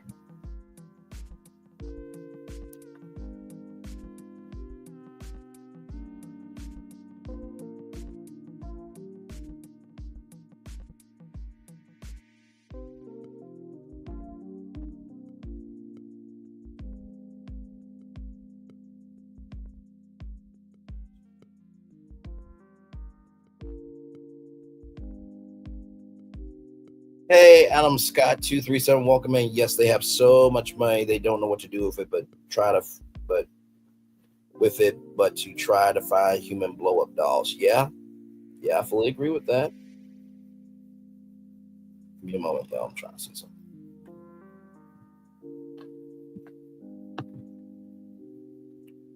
Okay, that's pretty much it. Okay, none too crazy. So her media kit, she has her headshots in her bio, right? So that's just to give context. Now, I don't want to hear it from anybody on YouTube, okay? Because over here, we do actual, factual, smacktual content. Some of y'all would have a mental stroke trying to do a fifth, quarter, or a half of what the fuck I do, okay? Because this is the thing. Some of y'all really, some of y'all out here, I gotta put this, and I'm being as real as I can. Some of y'all are a Kim Kardashian, and that you did what you did, but you're on your shit, and you've been rising above it. And some of y'all are fucking Kanye West on YouTube and on social media. If it doesn't apply, let it fly. But if you let it fly, it must fucking apply. Roll it on.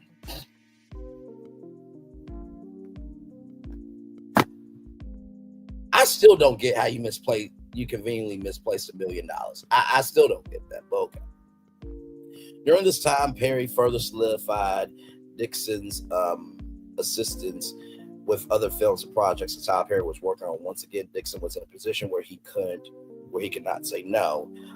In or around March of 2024, Tyler Perry indicated to Derek Dixon that the individual who was meant to pitch the pod became depressed and could ultimately no longer pitch the show. This was another excuse for the fact that Perry never liked the show, never intended to sell it. Okay, listen. If somebody is depressed, right? There's other people that can pitch it. That's why you have a team. That's why you have a staff. That's why you have a crew. That's why you have a company.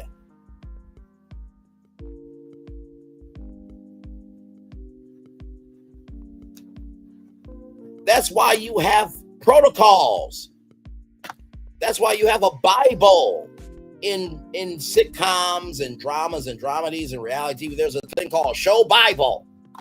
There's a company Bible for how to figure out how to navigate through shit like this. Okay. All right, here we go. I can call you later. Or tomorrow sometime. That's Derek Dixon. So these text messages that I've been reading, in the blue is Derek Dixon, and the black is Tyler Perry. You have a really fresh voice and take on things. I don't know where this is going, but I laugh the entire time. I can see the world and the characters. My exclusivity ends in 30 days. I want to take it, loosing it out to Amazon, Netflix. But after that, to Amazon, Netflix. After that, engage their interest. Wouldn't that be THIER? Just asking a question. But I also wanted to try and get you with the right people to help make these shows work. They are not for my audience, but we need to find a home for this stuff because I don't want to miss another Schitt's Creek. Schitt's Creek was a show on Pop TV from Paramount Global, which Paramount Global owns what? BET. Moving on. What do you know that Eugene bought that to me first, but I didn't get it. Amon gets here tomorrow, so he's got my full attention. I'll be trapped until Christmas, so let's talk then. Wow. I was worried that you even liked it because it's such a good concept, so thank you. Yes, I remember you telling me. So here's the thing, right? And this is why I'm not getting. You're getting into unscripted programming, right? Unscripted content with Pantheon Media Group, right? It used to be called something else. Give me a moment. Thank you. Tyler Perry Unscripted. So it used to be called the Asylum Entertainment Group, but now it's called the Pantheon Media Group. So you have that, then you have Reform Media Group, right? So you get into unscripted content, and you signed a A&E unscripted development deal, right? So it's interesting to me that you say that they're not for my audience, but yet you're getting into unscripted television, which you've never done unscripted television. Like, how is that computing in anybody's brain? In anybody's brain.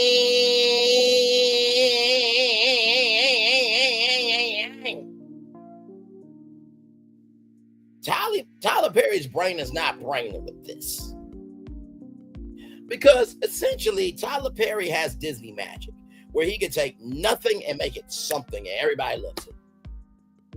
That's very fucking difficult to do. Okay. All right. Moving on. Dixon did not get angry and allowed Perry more time to figure things out for the show, mistakenly sensing Dixon had forgiven him. Perry started back up with the harassment. Perry continued to harass Dixon, who was still working on the oval and who was still eagerly waiting for Perry to sell, losing it. Perry would tell Dixon that he loved Dixon, that Dixon should be living his life, and that Dixon should be having sex more.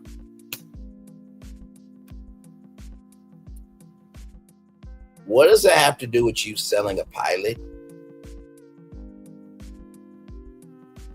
I mean, my Lord Jesus. I mean, remember when Walt Disney had, art teachers come to the Walt Disney Studios, right, to teach about the art of animation. And that, they wanted, for example, I think it was Sleeping Beauty or Alice in Wonderland, one of the movies, they wanted human actors. So that way, the artists can follow the body movement and translate that to animation. That's cool, right? Because it's going to the art. What the fuck do you, why is sex relating to this pilot losing it? Now, did you go to some dungeon sex clubs out in California and in Atlanta? Are you a member of any of these clubs? Did you and Derek Dixon go to that? Wait a minute. All the King's Men has a character named Madam, played by the Eva Marcel. And it is a strip club, right? Now it's a little bit of BDSM energy. Chop. Let's roll on.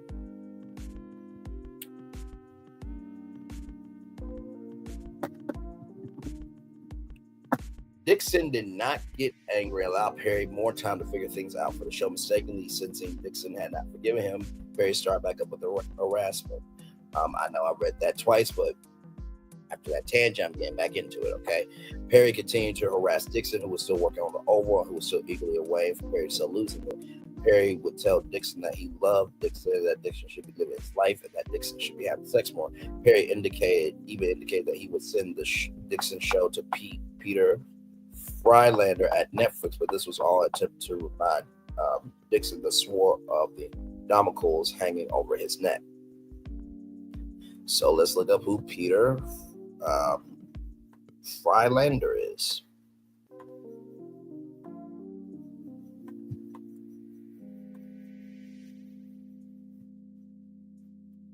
Okay, so here is Peter Frylander right here. Okay, everybody, he is the head of United States and Canada scripted series for Netflix. Okay, so that's who he is. Okay, moving on. Ooh, child. In the words of Chit Chat with QT. Shout out to Chit Chat with QT. I love that sister. So kind, so generous, and just a true one. I miss seeing her. I may have to drop in her chat sometime. But I love that sister. Y'all gonna like, comment, share, subscribe to that beautiful woman right there. Love Chit Chat with QT. Later, Perry told Dixon that Netflix turned the show down. Dixon was never contacted by any individuals from Netflix regarding the show, and no sale ever materialized. Well, here's the thing, right? If you have the rights, right, and you have a person to pitch the show to Netflix, right, wouldn't that mean that person would now be a intermediary between you and Derek Dixon to pitch the show to Netflix?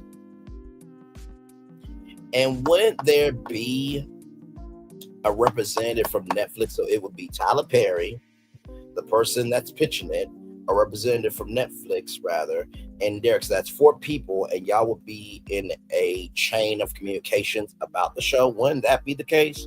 Now, listen, just because I'm not in a position of power doesn't mean I don't understand power. You understand? But something the Kool-Aid ain't sweet about this.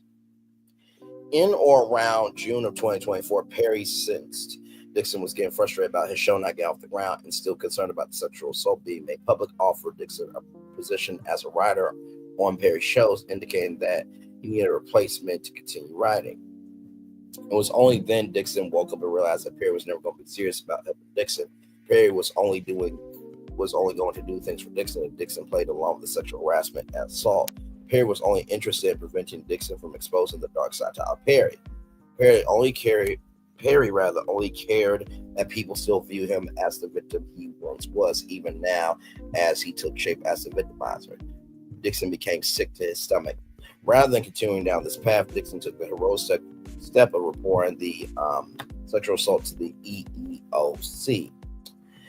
After reporting the sexual harassment, defendants did not make any investigation to the complaint and did not take any steps to prevent further harassment from occurring. Because defendants took no action to prevent further assault or harassment, Dixon had to quit his job working on the last season of Oval. Dixon did so even though he was under contract to finish filming. Instead, to make close to $400,000, Dixon did not want to be sexually harassed or placed in danger of sexual assault again. So is the Oval done? Because they said the Oval final season.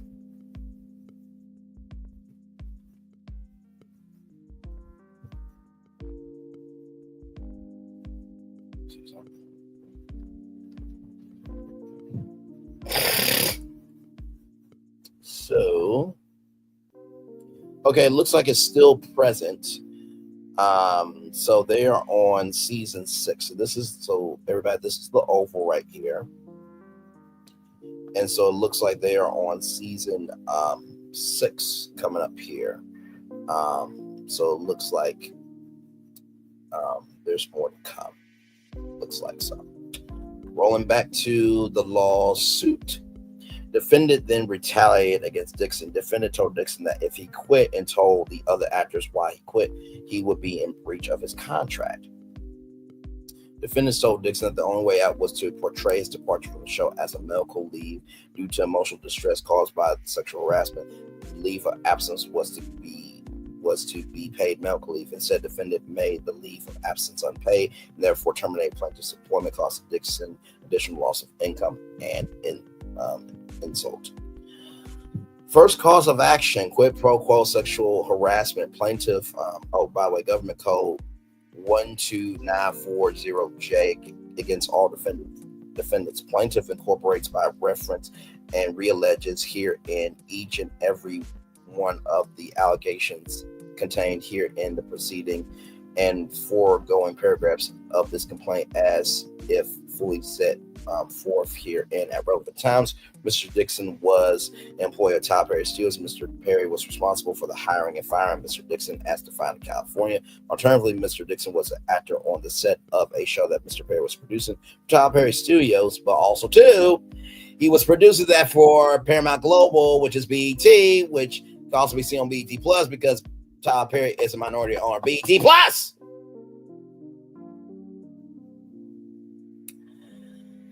As I collect myself mentally, my thought says to Adam Scott 237, that's the truth. It has gotten to the point where it must be a X virus out there in the entertainment world, and a lot of them are catching it. Yeah, it does look like that, my friend. It does look like that. Thank y'all for the 6 likes. I appreciate y'all so much. Thank you.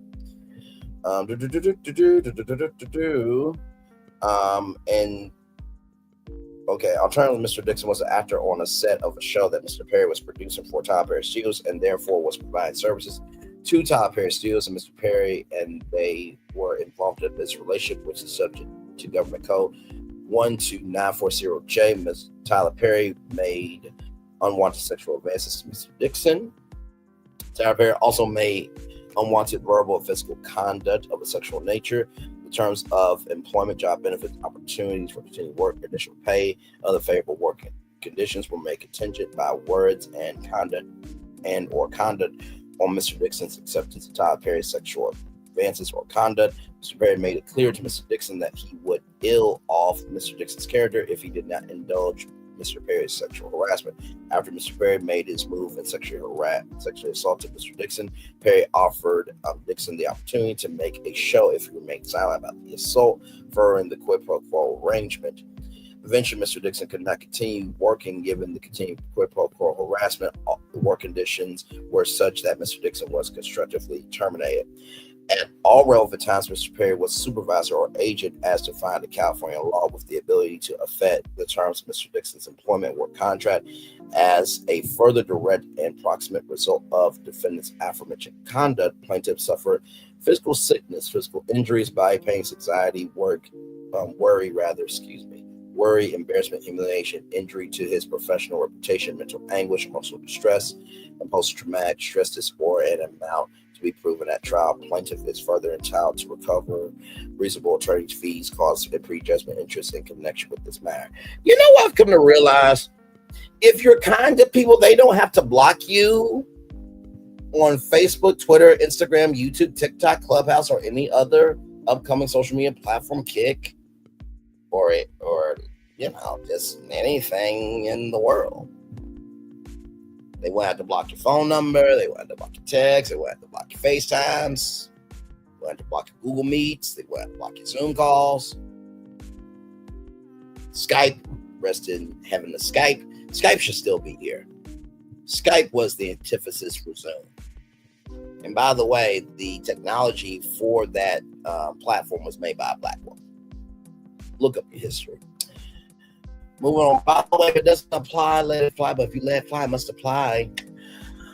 Defendants committed the acts herein alleged maliciously and fraudulently with the wrongful intention of injuring plaintiff with an improper and evil motive, rising to the level of malice in conscious disregard of plaintiff's rights, because the acts taken towards plaintiff were carried out by managerial employees acting in a desperate, deliberate, cold, callous, and intentional manner in order to injure and damage plaintiff. Plaintiff is entitled to recover punitive damages from defendants. So that's the first. So this is the first cause of action: quid pro quo sexual harassment. Second cause of action: work environment harassment, still under the same code 12940J against all defendants. Plaintiff incorporates by reference and re-alleges here in each and every one of the allegations contained in the preceding and foregoing paragraphs of this complaint as if fully set forth herein. At relevant times, Mr. Dixon was the employee of Tyler Perry Studios, and Mr. Perry was responsible for the hiring and firing of Mr. Dixon as defined in California. Alternatively, Mr. Dixon was an actor on the set of a show that Mr. Perry was producing for Tyler Perry Studios and was therefore providing services to Tyler Perry Studios. Mr. Perry made several unwanted sexual advances and made unwanted verbal and physical conduct of a sexual nature toward Mr. Dixon, which caused the work environment to be hostile, intimidating, offensive, oppressive, and abusive. A reasonable person, Mr. Dixon's circumstances, would have considered the work environment to be hostile, intimidating, offensive, oppressive, or abusive, rather. I feel like that should be and or abusive, but that's neither here nor there. Mr. Dixon's circumstances considered the work environment to be hostile, intimidating, offensive, oppressive, and or abusive, and as a result was constructively terminated. Mr. Dixon had no other avenue to prevent sexual harassment, given that all HR functions and company functions ultimately report to Mr. Perry. So as they often say about human resources, right, is that human resources is never for the employee, it's for the boss, in so many words. Or that the house always wins.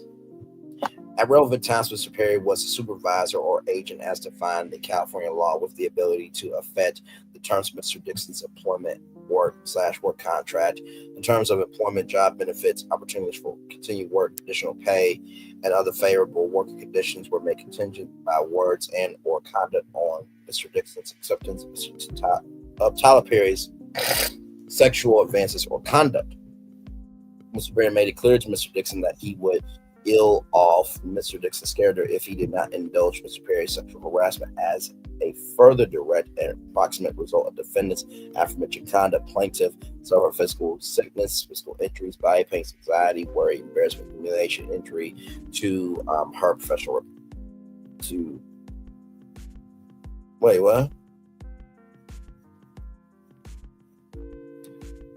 You mean to his professional reputation, right? Okay, I guess that must have been a typo. Mental anguish, emotional distress, and post-traumatic stress disorder, and an amount to be proven at trial.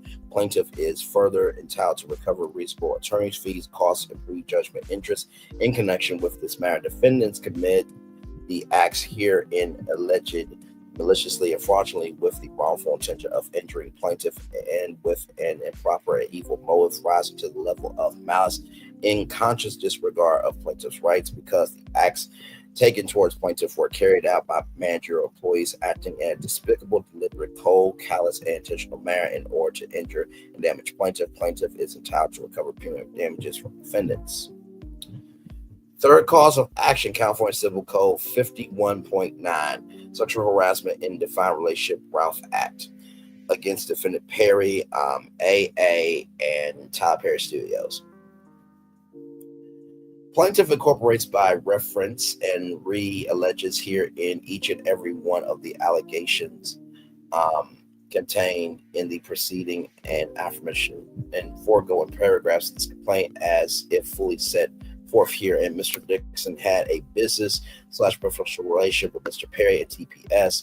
Mr. Dixon was an actor on shows for Mr. Perry and Tyler Perry Studios and entered into a contract to produce a pilot for a show called Losing It and to shop and sell the show. Additionally, Tyler Perry Studios and Perry held themselves out as being able to help Mr. Dixon establish a business relationship with movie studios or other film production companies.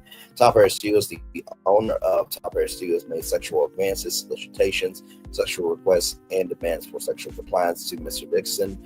Defendants Tyler Perry and Tyler Perry Studios through Perry also engaged in other verbal, visual, or physical conduct of a sexual nature. Defendants Tyler Perry's conduct and Tyler Perry Studios' conduct through Perry were unwelcome and pervasive or severe. Defendants intentionally, recklessly, and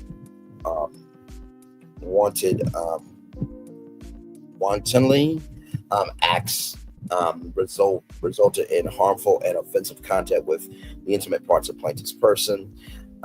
Defendant Perry used his authority to coerce and exploit plaintiff to spend time with him on several occasions so that defendant Perry could physically, psychologically, and or emotionally through force, manipulation, emotional abuse, intimidation, and retaliation abuse plaintiff, or retaliation abuse plaintiff, rather. Sorry, y'all. These acts were done for defendant Perry's sexual gratification. As a further direct and proximate result of defendant's aforementioned conduct, plaintiff suffered physical sickness, physical injuries by pains, anxiety, worry, embarrassment, humiliation, injury to her professional reputation, mental anguish, emotional distress, and post-traumatic stress disorder, or PTSD, an amount to be proven at trial. Plaintiff is further entitled to recover reasonable attorney's fees, costs, and prejudgment interest in connection with this matter. Defendants commit the acts herein alleged maliciously and fraudulently with the wrongful intention of injuring plaintiff with an improper and evil motive rising to the level of malice and conscious disregard of plaintiff's rights, because the acts taken towards plaintiff were carried out by managerial employees acting in despicable, deliberate, cold, callous, and intentional manner in order to injure and damage plaintiff. Plaintiff is entitled to recover punitive damages from defendants. They are using despicable, deliberate, cold, callous, intentional manner. Very, very, very, very heavy because of everything that I've read. They set up everything so they can, hone in the crimes that were committed. Like I said, I'm not a lawyer, okay? Go to people who do that. I'm reading this from the social point of view. I'm reading everything verbatim, okay? Okay. All right. Moving on. Fourth cause of action: workplace gender violence in violation of California Civil Code 52.4. Plaintiff incorporates by reference and alleges here in each and every one of the allegations contained in the preceding and foregoing paragraphs of this complaint as if fully set forth herein. As alleged herein, defendants are strictly liable for various actions under the principles of respondent superior as alleged herein, and otherwise had advanced knowledge that defendant Perry would engage in this conduct by their actions and inactions ratify, authorize, and condone this unlawful behavior. California Civil Code Section 52.4 provides any person who has been subjected to gender violence may bring a civil action for damages against any responsible party. The plaintiff may seek actual damages, compensatory damages, punitive damages, injunctional relief, any combination of those. A prevailing plaintiff may also be awarded attorney's costs, fees, and costs. Where's B? Maybe the plaintiff may actually seek damages, compensatory damages, punitive damages. Maybe that's B, because it went from A to C just like that. For purposes of this section, gender violence is a form of sex discrimination and means any one of the following. One, or more acts would constitute a criminal offense under state law that has as an element the use, attempted use, or threatened use of physical force against the person or property of another, committed at least in part based on the gender of the victim, whether or not those acts have resulted in criminal complaints, charges, prosecution, or conviction. Two, a physical intrusion or physical invasion of a sexual nature under coercive conditions, whether or not those acts have resulted in criminal complaints, charges, prosecution, or conviction, as alleged here in Perry violate California Civil Code Section 52.4, and that he engaged in physical intrusion or physical invasion of a sexual nature under coercive conditions, even if those acts have not yet resulted in criminal complaints, charges, prosecution, or conviction, as a direct and proximate result of defendant's violation of California Civil Code Section 52.4. Plaintiffs suffer physical sickness, physical injuries, body pain, stroke, post-traumatic stress disorder, PTSD, humiliation, embarrassment, mental, severe emotional distress, anxiety, all in an amount according to proof at trial. The acts of defendants as alleged herein were willful, wanton, and malicious, and were intended to oppress and cause injury to plaintiff. In light of willful, wanton, malicious, and intentional conduct engaged in by defendants, plaintiff is entitled to an award of punitive damages. Plaintiff has incurred and will continue to incur attorney's fees in the prosecution of this action, and therefore demand reasonable attorney's fees and costs by the court. The fifth cause of action, violation of the Bain Act in violation of California Civil Code 52.1. Plaintiff incorporates by reference and realleges here in each and every one of the allegations contained in the preceding and foregoing paragraphs of this complaint as if fully set forth here in Civil Code Section 52.1. The Bain Act provides that it is unlawful to interfere with the exercise or enjoyment of any rights under the Constitution and laws of this state of California, that is, and the United States, by use or attempted use of threats, intimidation, or coercion.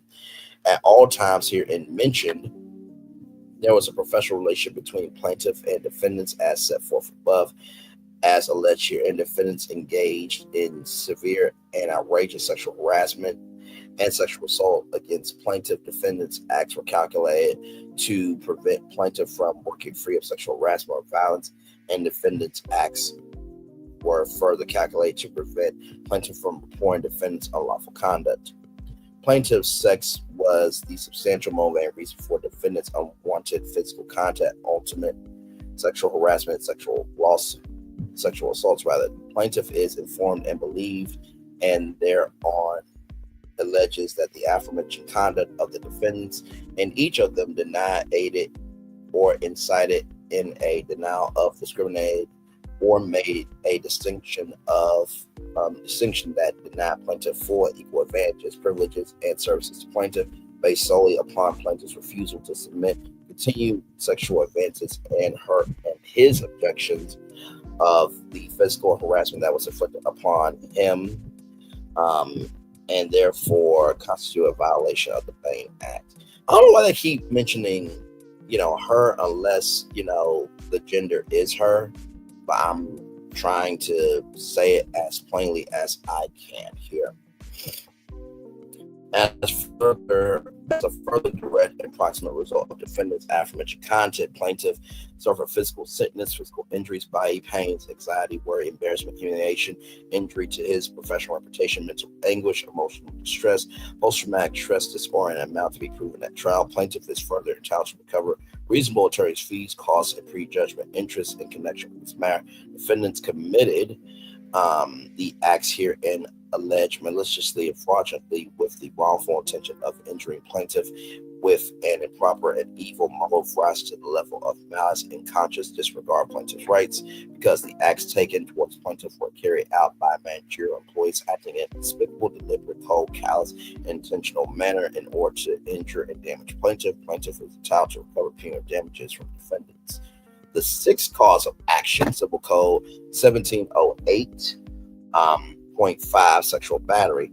Plaintiff incorporates by reference and realleges herein each and every one of the allegations contained in the preceding and foregoing paragraphs of this complaint as if fully set forth herein. Defendant time period intended to cause harmful offensive contact with Mr. Dixon buttocks and other sexual errors on multiple occasions. I'm surprised Creamstick wasn't mentioned as much as buttocks was, but that's neither here nor there, but it's all the way there.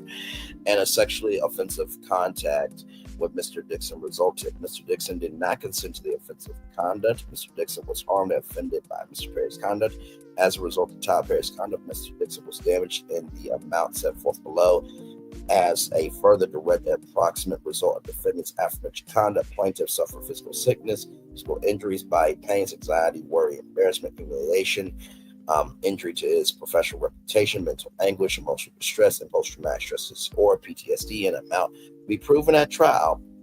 Plaintiff is further entitled to recover reasonable attorney's fees, costs, and prejudgment interest in connection with this matter. Defendants committed the acts herein alleged maliciously and fraudulently with the wrongful intention of injuring plaintiff with an improper evil motive rise to the level of malice in conscious disregard plaintiff's rights, because the acts taken towards plaintiffs were carried out by managerial employees acting in a despicable, deliberate, cold, callous, and intentional manner in order to injure and damage plaintiff. Plaintiff is entitled to recover punitive damages from defendants. The seventh cause of action, sexual assault against defendant Tyler Perry. Plaintiff incorporates by reference and realleges herein each and every one of the allegations contained in the preceding and foregoing paragraphs of this complaint as if fully set forth herein that Tyler Perry acted intending to cause harmful and offensive conduct. Mr. Dixon reasonably believed that he was about to be touched in a harmful, offensive manner, that Mr. Dixon did not consent to Tyler Perry's conduct, that Mr. Dixon was harmed by Mr. Perry's conduct. Tyler Perry's conduct was a substantial factor in causing Mr. Dixon's harm. As a further and direct proximate result of defendant's aforementioned conduct, plaintiff suffered physical sickness, physical injuries, body pains, anxiety, worry, embarrassment, humiliation, injury to his professional reputation, mental anguish, emotional distress, post-traumatic stress disorder, and amount to be proven at trial. Plaintiff is further entitled to recover reasonable attorney's fees, costs, and prejudgment interest in connection with this matter. Defendants committed the acts herein alleged maliciously and fraudulently with the wrongful intention of injuring plaintiff and with an improper evil motive rising to the level of malice and conscious disregard plaintiff's rights, because the acts taken towards plaintiff were carried out by managerial employees acting in a despicable, deliberate, cold, callous, and intentional manner in order to injure and damage plaintiff. Plaintiff is entitled to recover punitive damages from defendants. The eighth cause of action, negligent hiring, supervision, or retention of an employee against Tyler Perry Studios. Plaintiff incorporates by reference and realleges herein each and every one of the allegations contained in the preceding and foregoing paragraphs of this complaint as if fully set forth herein. As alleged herein, defendants in each of them and or their managerial employees and or agents knew or reasonably should have known that employees of defendants were engaging in the unlawful, harassing, discriminatory conduct alleged here, and defendants and each of them knew or should have known that their employees, including but not limited to Tyler Perry, had a history of engaging in unlawful or dangerous conduct that could cause injury to plaintiffs and others, yet failed to take any action to prevent such injury. In fact, it is alleged that Christian Keys and others may have been subjected to the same sexual harassment, and Tyler Perry Studios knowingly covered up the harassment to protect Mr. Perry. Tyler Perry Studios allegedly took actions against Mr. Keys, including but not limited to paying Mr. Keys a certain sum of money and threatening him if he disclosed Perry's sexual harassment. Well, motherfucker, this is out. So what now?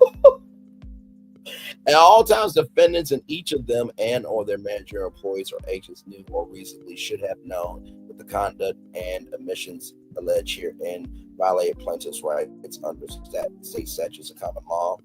At all relevant times, defendants in each of them and or their manager, employees, or agents knew or reasonably should have known that the conduct alleged herein would and did approximately result in physical injury and emotional distress to plaintiff. At all relevant times, defendants and each of them and or their manager, employees, or agents knew or reasonably should have known that unless they intervene to protect plaintiff and adequately supervise, prohibit, control, regulate, discipline, and or other penalize the conduct of defendants, employees, as alleged here, and other defendants and defendants' employees receive the conduct and omissions being ratified and condoned at relevant times, the negligent failure of defendants to protect plaintiff and to supervise, prohibit, control, regulate, discipline, and or otherwise penalize adequately the conduct and omissions of defendants' employees violate plaintiff's rights under state statutes and common law. It was a substantial factor in causing plaintiff's harm as alleged herein. The ninth cause of action. So in case you are wondering, let me just give you a recap, child, real quick. Child, this is a lot. Okay. First cause of action, quid pro quo sexual harassment. Government Code 12940J against all defendants. Okay, that's the first one. Second one, cause of action, work environment harassment. Same code, Government Code 12940J against all defendants. That's the second one. The third one is California Civil Code 51.9, sexual harassment in defined relationship, Ralph Att against defendant Perry A.A. and Tyler Perry Studios. So that's the third cause of action. The fourth cause of action coming up here, workplace gender violence in violation of California Civil Code 52.4 against all defendants. That's the fourth cause of action. Fifth cause of action, violation of the Bain Act in violation of California Civil Code 52.1 rather against all defendants. That's the fifth cause of action. The sixth cause of action, Civil Code 1708, 0.5 sexual battery against defendant Perry. So that's the sixth cause of action. The seventh cause of action, sexual assault against defendant Tyler Perry. The eighth cause of action, negligent hiring, supervision, or retention of an employee against defendant Tyler Perry Studios.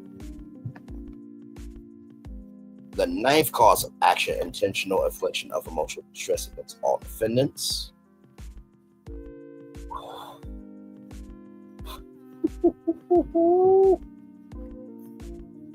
So that's where we are right now. The ninth cause of action, right? Okay. Plaintiff incorporates by reference and realleges here in each and every one of the allegations contained in the preceding and foregoing paragraphs of this complaint as if fully set forth here. And defendant conspired to and did engage in conduct that was extremely outrageous and intentionally caused severe emotional distress to plaintiff. Defendant's conduct exceeded all possible bounds of decency. Defendant acted with the intent and knowledge that plaintiffs suffer emotional distress due to their inexcusable, outrageous conduct. Defendants' conduct caused plaintiffs to suffer severe mental, emotional distress, pain, and suffering mental anguish and loss of enjoyment of life. Defendants' unlawful actions were intentional, done with malice, and or showed a deliberate, willful, wanton, and reckless indifference to plaintiffs' rights. Plaintiff claims compensatory and punitive damages herein. The amount of damages sought herein exceeds the judicial limits of all of the courts which would otherwise have jurisdiction. The 10th cause of action, retaliation, FEHA, against all defendants. Plaintiff incorporates by reference and realleges here in each and every one of the allegations contained in the preceding and foregoing paragraphs of this complaint as if fully set forth herein. Before the taping of season 7 of The Oval, Derek Dixon made a formal complaint about the sexual harassment he was experiencing from Tyler Perry to defendants through his attorney. That complaint was protected activity. After reporting the sexual harassment, defendants did not make any investigation into the complaint. They did not take any steps to prevent further harassment from occurring. Instead, the defendant told plaintiff that he should take a medical leave of absence from the show due to the emotional distress caused by the sexual harassment, and not to report any of this, to not report to any of his co-workers the real reasons for his absence. And all those actors have been in the game for a long time, or have been in the game long enough that they might have had their own experiences, not with Tyler Perry, but with other people, or may know other people that have had experiences. But they're such a close cast that you don't think they don't talk to each other. Okay, then Tyler, who plays stupid games, win stupid prizes, motherfucker. Plaintiff was expecting the leave of absence to be paid medical leave. Instead, defendant made the leave of absence unpaid and therefore terminated plaintiff's employment. Plaintiff stood to make around $400,000 for his role in season 7 of The Oval at all relevant times. Defendants and each of them and or their managerial employees or agents reasonably should have known that the conduct alleged herein would and did approximately result in physical injury and emotional distress to plaintiff at all relevant times. Defendants and each of them and or their manager, employees, or agents reasonably should have known that unless they intervene to protect plaintiff, actively supervise, prohibit, control, regulate, discipline, and or penalize the conduct of defendants' employees as alleged herein, other defendants and defendants' employees perceived the conduct and omissions being ratified and condoned. At all relevant times, the negligent failure of defendants to protect plaintiff and to supervise, prohibit, control, regulate, discipline, and or otherwise penalize adequately the conduct and omissions of defendants' employees violate plaintiff's rights under state statutes and common law, and was a substantial factor in causing plaintiff's harm as alleged herein. So 10 causes of action. Okay, 10 of them. So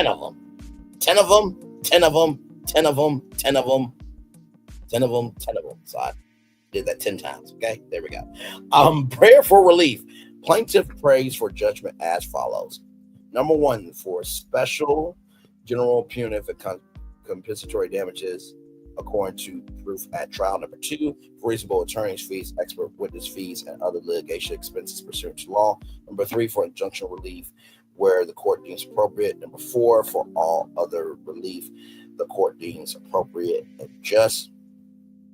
And number 5, for a total amount of damage, including punitive damages, for $260 million. Respectfully submit, dated June 13th, by Jonathan J. Deshaun, Esquire, the law offices of Jonathan J. Deshaun, PC, www.deshadlegal.com, attorney for plaintiff Derek Dixon. Ladies and gentlemen, those are all 46 motherfucking ass pages of this damn lawsuit. Shit! Okay. All right. Child, you see me going through all of them.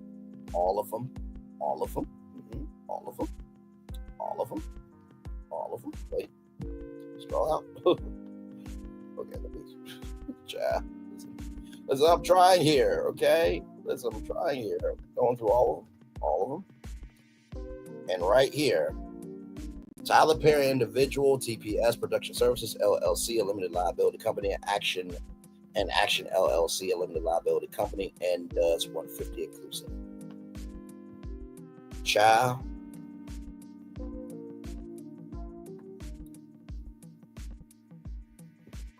Hey, Cat Williams. Come here.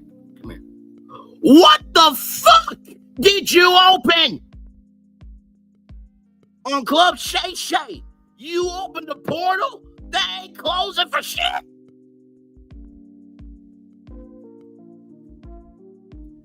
I'm going to turn off my camera now. Or actually, before I do that. Child.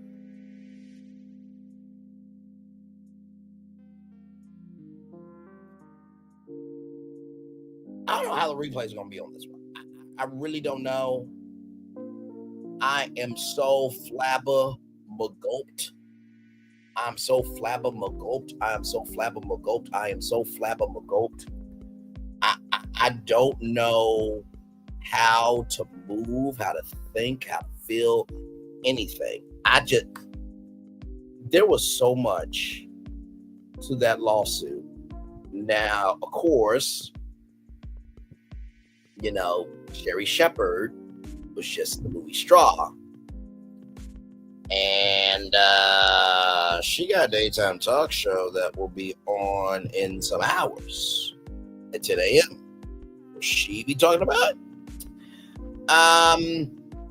Also, too, will Good Morning America be talking about this? Will Today Show be talking about this? Will CBS Mornings be talking about this? I'm sure CBS Mornings will be talking about it because guess what? Oprah Winfrey, Gayle King works on CBS Mornings. And I am sure there'll probably be exclusive interview with Gayle King on CBS Mornings. But he also has gone over to Good Morning America. I don't know if Tyler Perry's been to the Today Show. I think he probably has. You know, I truly believe since 2020, the world has been fucked up the ass with no lube, and we've been bleeding and suffering. And the words of Maurice Scott, we just had to lay there, roll over, and take it. And nobody wants to get up anymore. Like, sincerely, I do not know what has happened to society. And let me tell you something. That seemed like an ironclad lawsuit.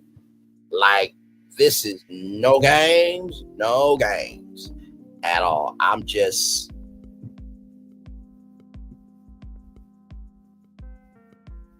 don't know. This came out the blue today. And I read all 46 pages live, y'all. For you.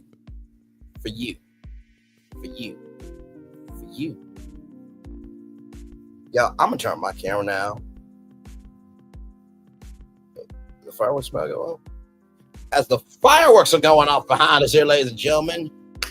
Child, I deserve the fireworks tonight. You deserve the fireworks tonight. We deserve the fireworks because what the fuck was that? That being said, now I'm going to turn my camera down because we done the whole show for over 2 hours. Yes, we have.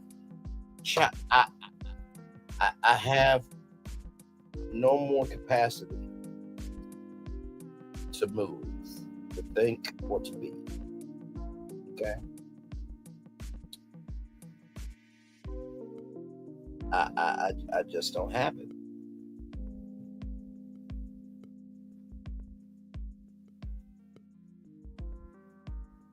I just don't have it. Oh yeah, I figured as much. That's fine.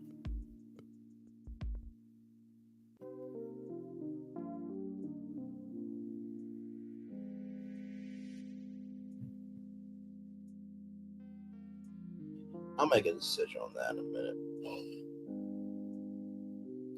I figured as much. Y'all, welcome in.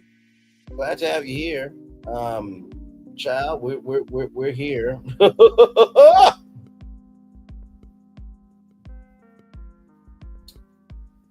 We're here. Like I said, y'all, it is what it is. I'm gonna just rock it out until like 3 hours because what else to do? I have no other words to say right now. This was a show. I don't think anybody was expecting at all. Yeah, this chat, it's just Tuesday. And I mentioned the 26th day of the day trial is going to be tomorrow. And then don't forget, tomorrow night, 10:30, we will be here live, making it do what it do as we read Kanye's court documents for the lawsuit that he got. This too much. But hey, everybody's traveling to this destination to talk about this. So, of course, if you guys care about it, I care about it. So, with that being said, y'all, I did the Daily Move Air already, but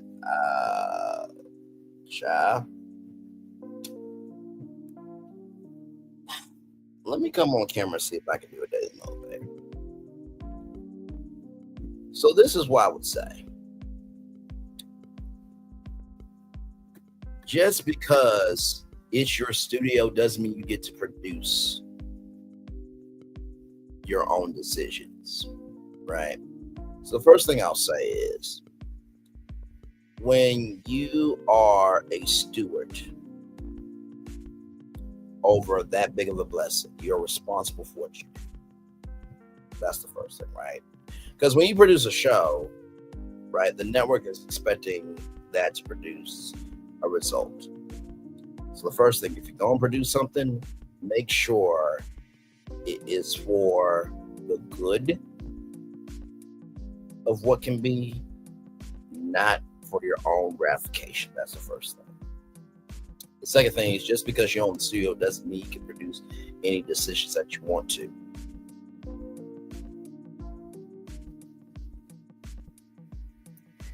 It's that legacies are not determined by how much you do, but in the words of Maya Angelou, it's every person that you touch. If you're not touching people through your gift, then you're touching people through your curse. What did I tell y'all? Rises come from God, demises come from the devil. And some of y'all out there are demises from the devil. Some of y'all rises from God.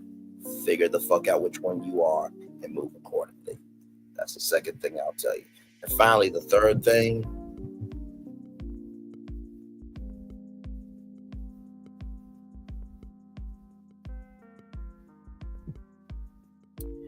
I think of that scripture, what's a man to gain the whole world and lose his soul?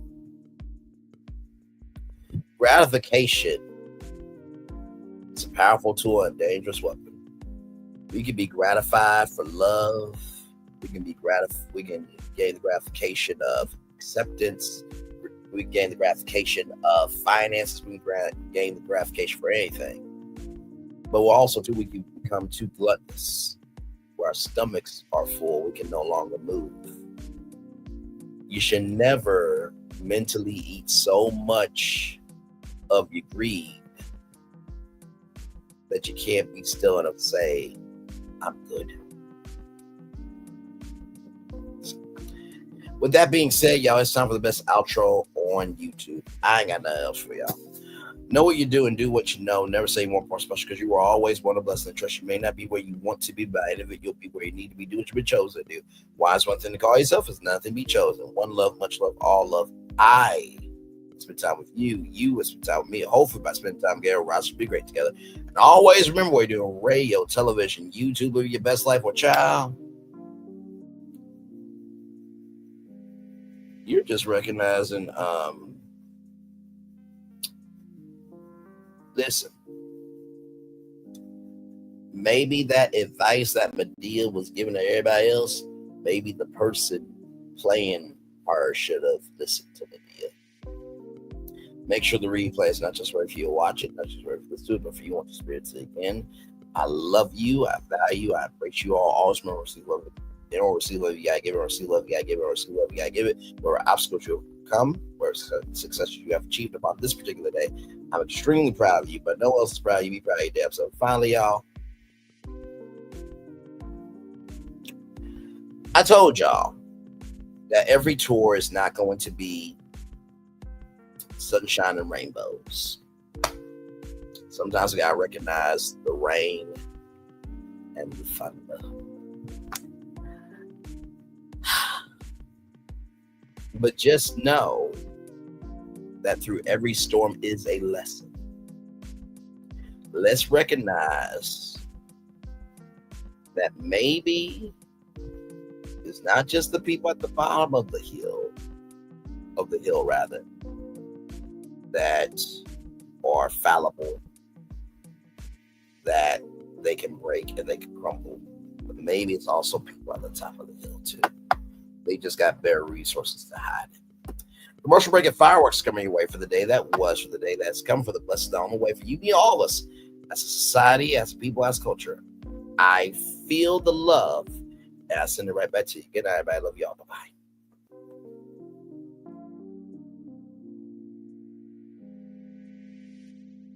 I thought I should tell you they've been talking about you. Yeah, they've been talking about you. They've been talking about the fact that they've done everything they could to stop you and everything they could to block you, but you still win. They've been talking about the fact that they have undermined your success and they have tried to sabotage your seasons, but you keep winning. They've been talking about the fact that even though they don't like each other, they get together to try to kill you, but you keep winning. They've been talking about the fact that you were voted least likely to succeed, but like cream, you keep rising to the top. They've been talking about how they tried to burn your world down, but like the phoenix, you rose from the ashes. They've been talking about you. And you know what they say? Oh, she's just lucky. He's just lucky. But no, you ain't lucky. You're anointed. You got something on you. You got favor on you. You got power on you. You were born to win. Now they can call it luck, but it's grace. They can call it luck, but it's favor. But whatever they call it, it doesn't matter, because you know what God calls you? Do you know what God calls you? A winner. I thought I should tell you they've been talking about you. Yeah, they've been talking about you. They've been talking about the fact that they've done everything they could to stop you and everything they could to block you, but you still win. They've been talking about the fact that they have undermined your success and they have tried to sabotage your seasons, but you keep winning. They've been talking about the fact that even though they don't like each other, they get together to try to kill you, but you keep winning. They've been talking about the fact that you were voted least likely to succeed, but like cream, you keep rising to the top. They've been talking about how they tried to burn your world down, but like the phoenix, you rose from the ashes. They've been talking about you. And you know what they say? Oh, she's just lucky. He's just lucky. But no, you ain't lucky. You're anointed. You got something on you. You got favor on you. You got power on you. You were born to win. Now they can call it luck, but it's grace. They can call it luck, but it's favor. But whatever they call it, it doesn't matter, because you know what God calls you? Do you know what God calls you? A winner. I thought I should tell you they've been talking about you. Yeah, they've been talking about you. They've been talking about the fact that they've done everything they could to stop you and everything they could to block you, but you still win. They've been talking about the fact that they have undermined your success and they have tried to sabotage your seasons, but you keep winning. They've been talking about the fact that even though they don't like each other, they get together to try to kill you, but you keep winning. They've been talking about the fact that you were voted least likely to succeed, but like cream, you keep rising to the top. They've been talking about how they tried to burn your world down, but like the phoenix, you rose from the ashes. They've been talking about you. And you know what they say? Oh, she's just lucky. He's just lucky. But no, you ain't lucky. You're anointed. You got something on you. You got favor on you. You got power on you. You were born to win. Now, they can call it luck, but it's grace. They can call it luck, but it's favor. But whatever they call it, it doesn't matter, because you know what God calls you? Do you know what God calls you? A winner. Good evening. My name is Mark Woodbury. I'm the chairman and CEO of Universal Destinations and Experiences. Well, we're finally here. Tomorrow we begin a new chapter at Universal Orlando Resort as we open Epic Universe. We built this place for you. I want to thank you, our fans, for your love of our stories, characters, and immersive experiences that inspired this incredible place. Epic Universe represents over 8 years of meticulous planning, immense creativity, and innovation, combined with unmatched craftsmanship and operational excellence on the part of thousands of people who have brought to life the stories and characters that live beyond each of Epic's portals. But it represents so much more. Your love of Universal and the deep connections we've shared together here in Orlando over the past 30 years inspired us to dream bigger and to push the boundaries to create something extraordinary for you and for generations of fans and families to come. And tomorrow, as we open Epic Universe, I can't wait for you to experience this place for yourself. Now it's your turn to step inside, to lose yourself, and to share this place with the ones you love most. As we open this park, we hope your world becomes a little more epic. Tomorrow, Epic Universe becomes yours.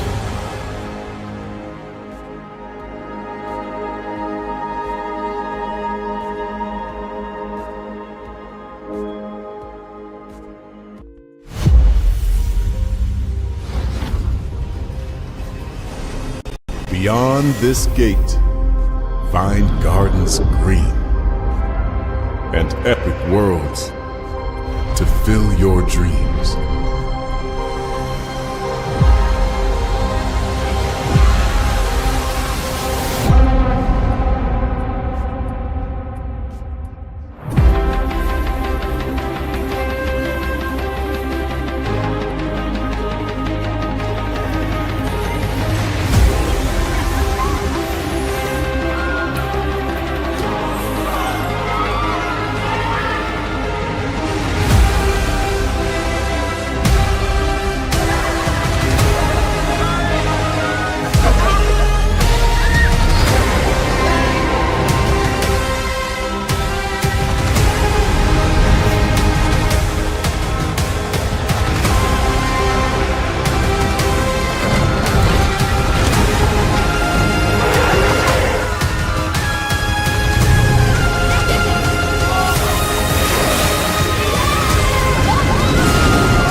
Caesar.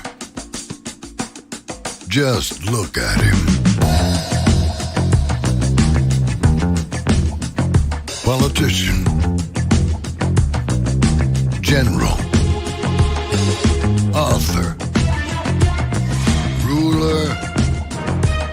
Man.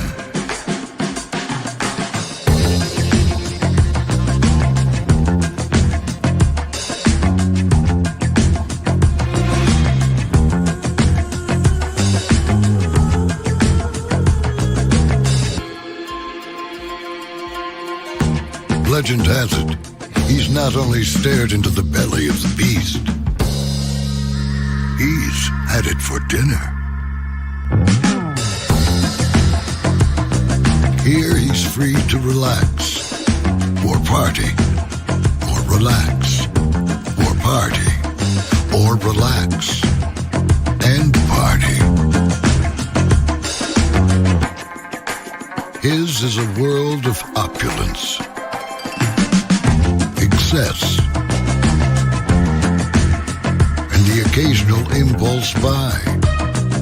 Not one to rest on his laurels, he's famous for ushering in a new age of entertainment. So, for anyone seeking a place where the sun never sets, on a good time, all this awaits. I am Caesar, and I approve this palace.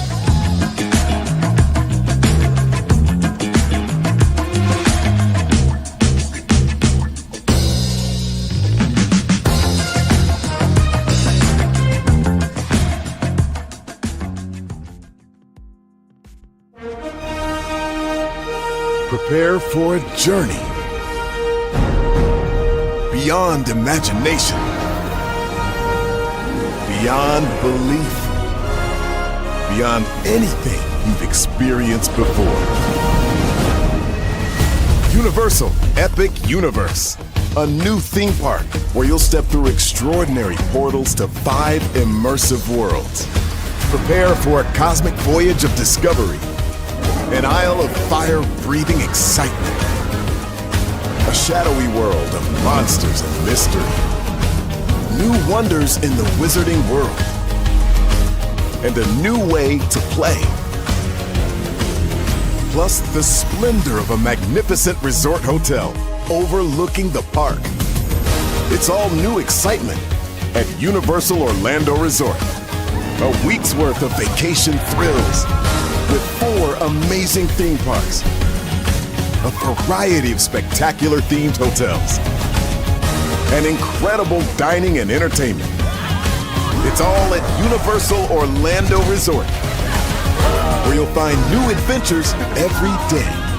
Explore the astonishing worlds of Universal Epic Universe at Universal Orlando Resort.